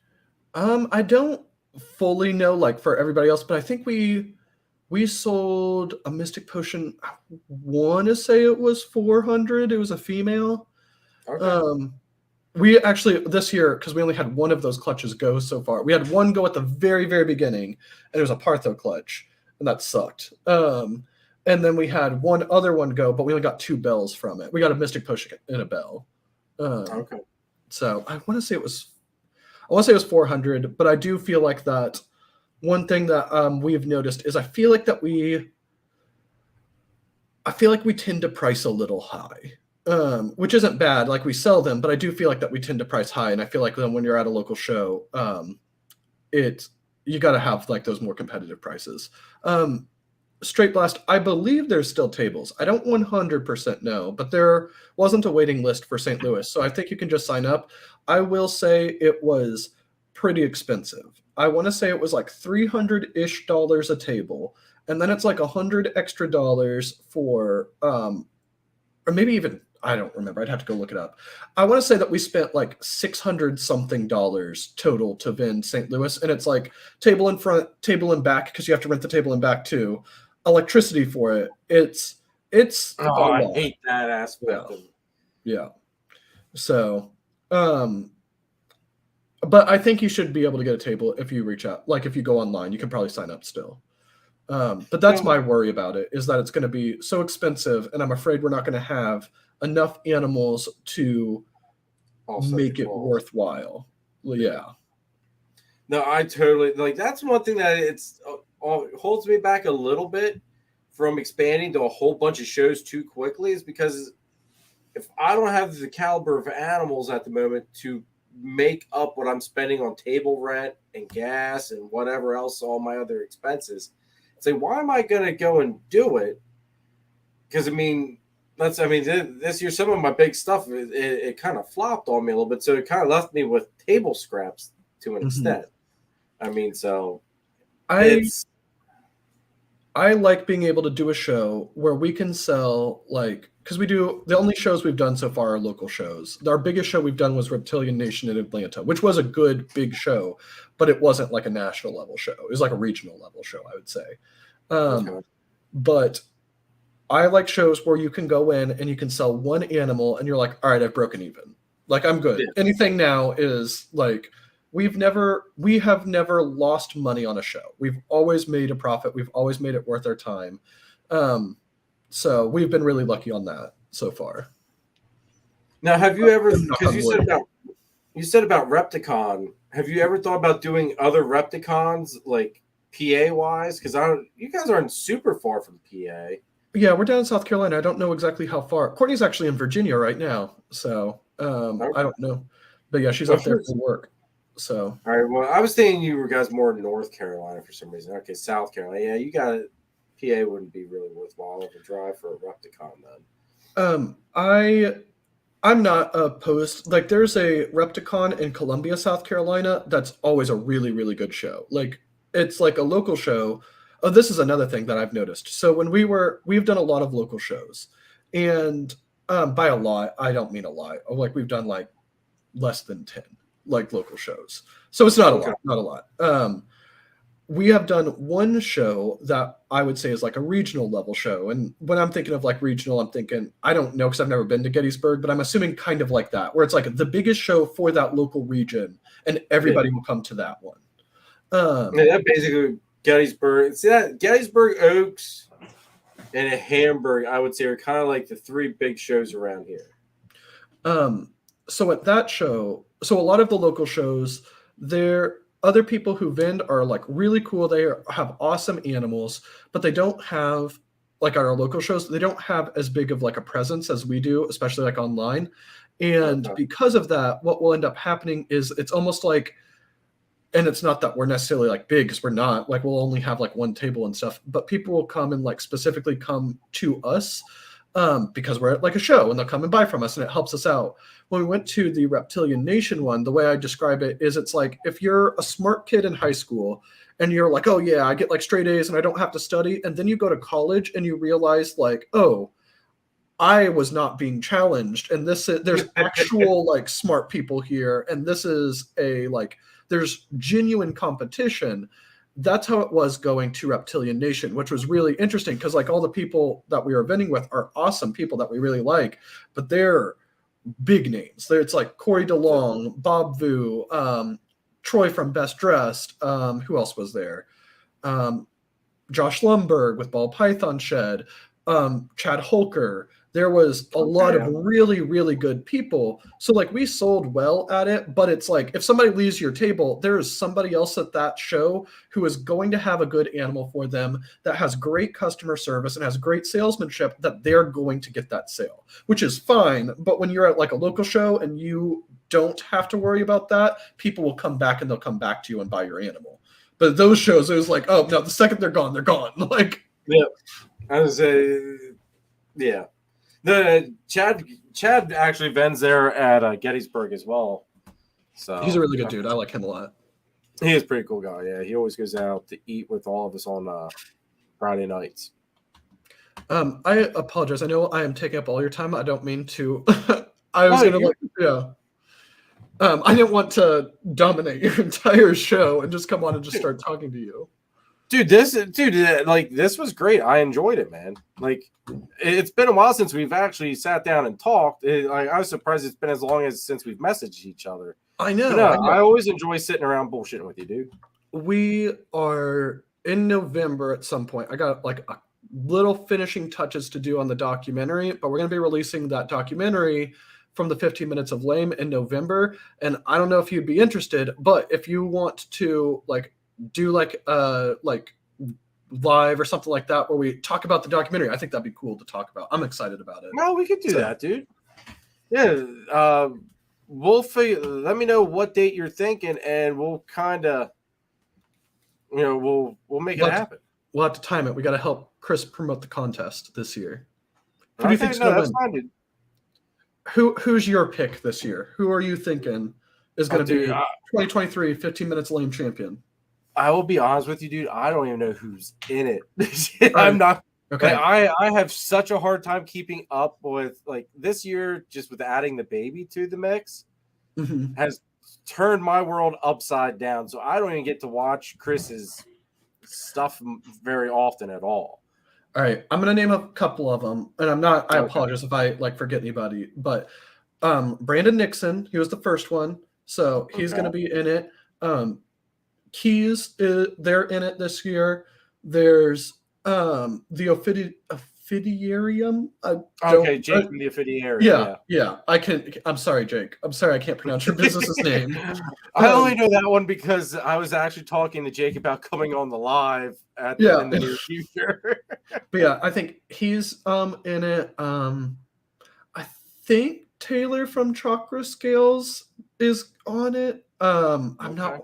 Troy from Balls and Strikes. There's lots of cool people, but I'm excited to see their campaign. I want to see Brandon hit some cool reels this year. Like, I was gonna say, if Brandon's very savvy when it comes to the reels. So if it boils down to who does the best campaign, I would have to say it's gonna be Brandon because I could see him pulling some of the stuff like what you and Courtney did.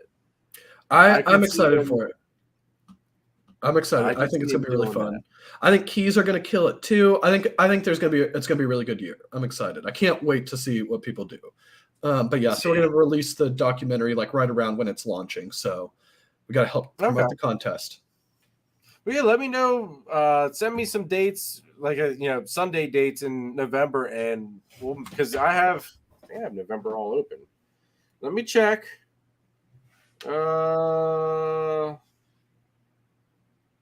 November's all open. All right, let me know. Let me let me talk to Chris and I'll figure out when he's planning on doing the contest, and then I'll kind of like determine. Okay, Brandon, you're gonna crush it. You got to do it, man. You gotta. I hate being. But Brandon, you have a YouTube channel, dude. You can't hate being on camera. Oh yeah, Ray from Alluring Serpents. Yep, Ray too. Ray's gonna kill it. See, this will be a big heated one because it's good, man. It might boil down to a popularity contest. Well, I mean, there's judges, so I believe that it's going. it's not going to be as long this year. I don't think Chris has fully said exactly how, like, when the window is, but it's not going to be like 2 months like it was last year.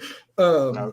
It's going to be shorter for voting, and then he's going to do judges again. I don't know if all of them have been picked, but I'm pretty sure that I hope that it's going to be Shane, Antoine, and then Courtney and I for this year. So I don't know that for 100% sure yet. So, well, before wasn't it like everybody was supposed to be voting and he was tallying up votes or something like for when you guys did yours?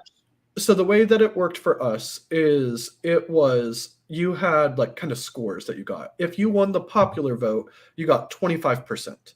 And then each individual judge, they could judge it based off of whatever criteria they wanted, but they would like talk about what they did. If like Shane voted for you, you got 25% for that. So what ends up happening is like the popularity vote does give you your popular vote, and you can win with that. You essentially need to win the popular vote and a judge vote, or you need to win 2 judge votes to even have a shot at winning. And if, like, let's say 2 judges vote for somebody, and then 1 judge and the popular vote goes for somebody, he'll do a tiebreaker. Or that's how it was last year. So, see, I didn't realize that there were actual judges. I thought it was all like a tally thing, and because I couldn't figure out, I was like, how the hell does Chris have that much time to sit there and tally up people's freaking votes? Yeah, no, it's be all day. Yeah, so there's that. You'll vote online for the popular vote, and then if he's still doing like the judges this year, it will be each judge will have their own criteria.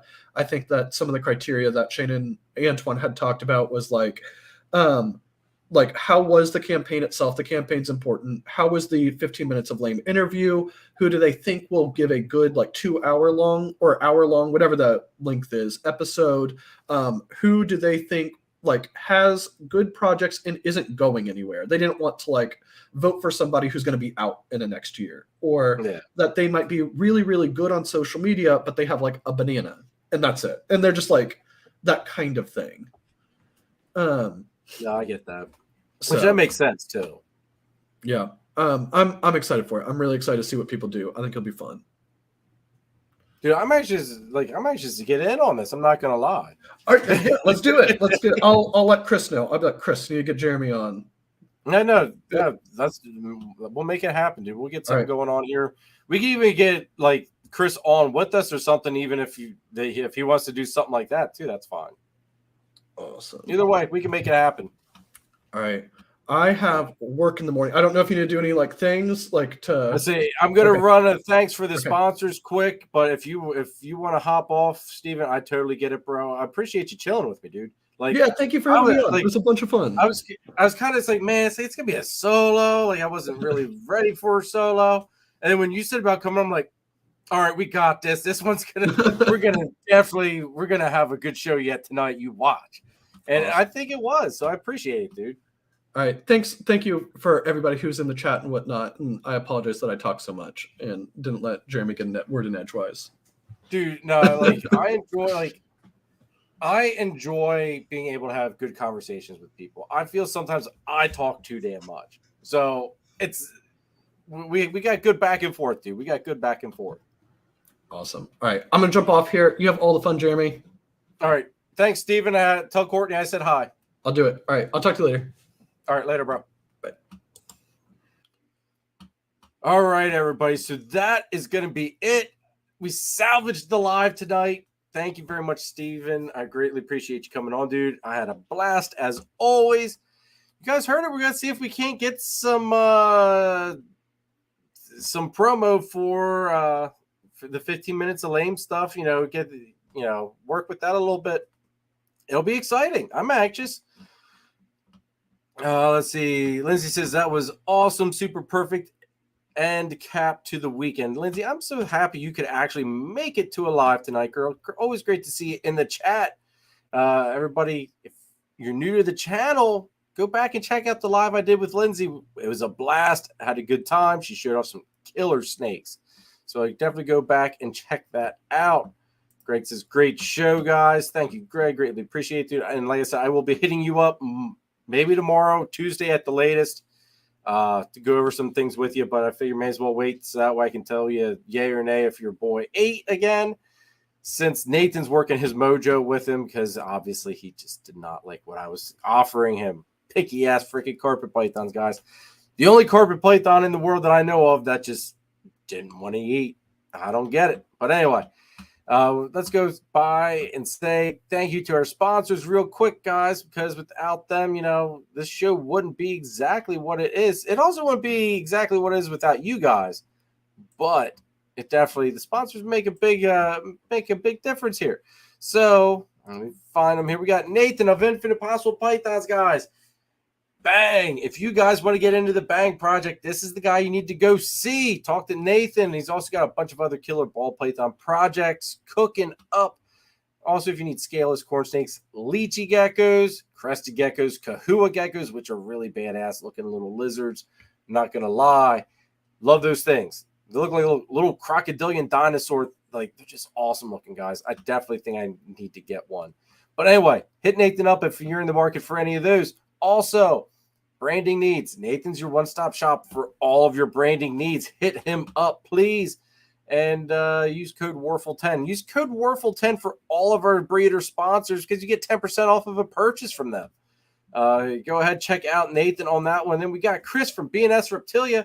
You need a ball python, boa, colubrid, blood python. Chris got a little bit of everything for you. He's definitely got some beautiful, beautiful animals. Make sure you guys hit Chris up. And if you're in the eastern side of PA, hit Chris up if you need rats or cocoa to go or the chipper. Best cocoa substrate on the market today, in my opinion. Hit them up.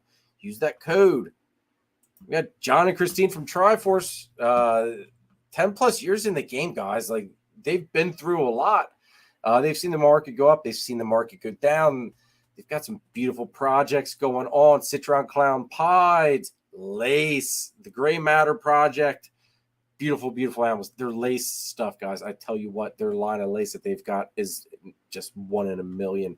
Got 2 of them here, and they look gorgeous.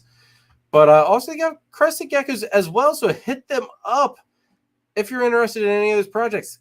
Triforce Morse, they're a force to be reckoned with, folks. And got my brother, Danny at DTMG, guys. Hurricane stuff, confusion stuff, and into the mix with clown. My goodness, on top of it, you've got the crested geckos. Danny's big time working with the Exantic stuff, the lily white stuff, and Exantic lily whites. Hit him up. He's got some killer animals, guys. You guys know my love for Exantic stuff, and the Exantic crested geckos are just so phenomenal looking. All I gotta say is just buy it, guys. Just buy it. And Danny, know I sent you. And then, of course, you've got Husbandry Pro, guys. Best reptile record keeping and tracking software on the market. Don't forget, you click the affiliate link in the description down below. Use the code, and it gets you a free 30-day trial. The code WARFLE10 does not work on this, though. So, sorry. We are partnered with them, but they're not technically a sponsor. But we are partners with Husbandry Pro. Greatly appreciate being partnered up with them. I am going to be having Robert on here shortly just to go over some of the changes with Husbandry Pro and what's in the future for husbandry. So definitely click that affiliate link, scan that QR code, do whatever you got to do, get that free 30-day trial. And I'd be I'd be really surprised if you guys did not like Husbandry Pro. I love it. It saves me a buttload of time, guys. And also, you guys got to do this. Go to this place. Gettysburg Reptile Expo, LLC is located at the All-Star Event Complex in Gettysburg, Pennsylvania. It's a 45,000 square foot venue with 125 plus vendors and top quality breeders, along with 270 plus tables. If you're looking for a python, boa, colubrid, gecko, lizard, or amphibian, you've come to the right place. Doesn't matter if you're a breeder looking for that missing piece to your project or a pet owner looking for your next scaly friend, Gettysburg Reptile Expo LLC has you covered. Need an incubator or rack system? They have you covered with sea serpents set up there to meet all your needs. The next show dates are November 11th of 2023, March 23rd and July 20th of 2024. Showtimes are from 9 a.m. to 4 p.m. Make sure to check them out on their website, Instagram, and Facebook. Mark your calendars because this is one show you don't want to miss. So I'll see you at Gettysburg Reptile Expo, LLC. Definitely make sure you guys check that show out. In my opinion, it's one of the best shows out there. Absolutely love the Gettysburg Reptile Expo, LLC, guys. Make sure you guys go check it out. November 11th, guys. And after that show, the next weekend, I think it's November 18th. My math is correct. November 18th, I will be up in Bloomsburg vending. So that will be, I believe that show's first time, and it will be my first time doing that show as well. A bunch of us are going to be up there. Nathan's going to be there. I think the whole gang's going up there. Everybody but Danny, I think. So definitely go up if you're local or close enough, to justify the trip. That was, it's going to be a great show, hopefully. If worst case scenario, we're going to have a blast just hanging out because I think we're all in like one giant cube. So it's going to be a bunch of shenanigans. Never fails, guys. We're always a blast to be around when we're in a group. But everybody, thank you so much for all the love and support. Thank you for kicking it with me for almost 3 hours again. You guys, I always say I'm going to try to keep this show down to 2 hours, and you guys know I can't. I have a hard time doing that. Greatly appreciate hanging out with all of you. This week's video, I don't even know what I've got to. Let me see what I've got to offer you for this week, because I honestly don't know. I've got some Clutch 6 updates and a Clutch 7 update. Got some new pickups, new pickup videos. So maybe I'll throw you a new pickup video. Who knows? Maybe I'll show off the new lace that I got, or maybe I'll show off the acid. Who knows? We'll see. You guys might be getting tired of seeing the same hatchlings because, I do the egg cutting, the post-shed, or the pre-shed, the post-shed, all that stuff. But, maybe I'll go ahead and throw a new pickup video there for you. So definitely, guys, make sure Wednesday, check out the new video. Next week, I've got Matt from Olympus Reptiles with me again. Since we didn't get to go through over everything I wanted to go through with him the first time he was on, he's coming back on again. We're going to have a good show, go over some venomous stuff. We're going to dive into a whole bunch of other stuff as well. But I wanted to touch base on that venomous stuff because Matt does work the venomous aspect. And it really interests me, even though it's something I don't plan on working with. I'm still curious about. And then after that, this, let me see. Let me get you the dates. So the 15th will be Matt with Olympus Reptiles.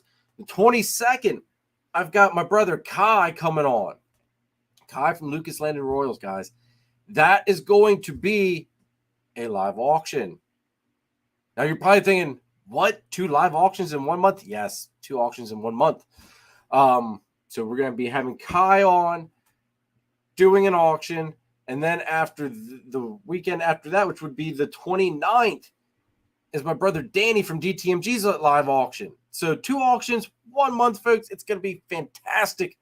I'm kind of scared to see what Kai brings up, in all honesty, because Kai's got a lot of stuff that catches my eye. So I'm going to have to try to stop myself from bidding myself. We'll see how it goes. I do know, I've got one of Kai's snakes here. Kai's got some beautiful, beautiful animals. So I'm curious to see what all he's going to put up on the chopping block for this auction, but super looking forward to it. So make sure you guys don't miss the next 3 lives. And then after that, Gettysburg's right around the corner, guys. So we'll have 1 more live before the Expo. And then you guys are going to get to catch me after the Expo, which I will be absolutely exhausted by that point. But anyway, that's enough for me, guys. Again, thank you very much for all the love and support. Make sure you guys hit that like button, hit that subscribe button, please, and drop me a comment. What do you guys think of this? And who are some people you'd like to see me invite onto the show that will come on the show? I realize I may not be everybody's cup of tea. I like to think I get along with everybody. I'm a likable guy. I think, I think we got some good stuff going on. But drop me some comments. Who would you guys like to see me try to get on to come onto the show, and I'll see if I can't make it happen. So I hope everybody has a great week, and I will see you next Sunday. And have a great week, guys. Later.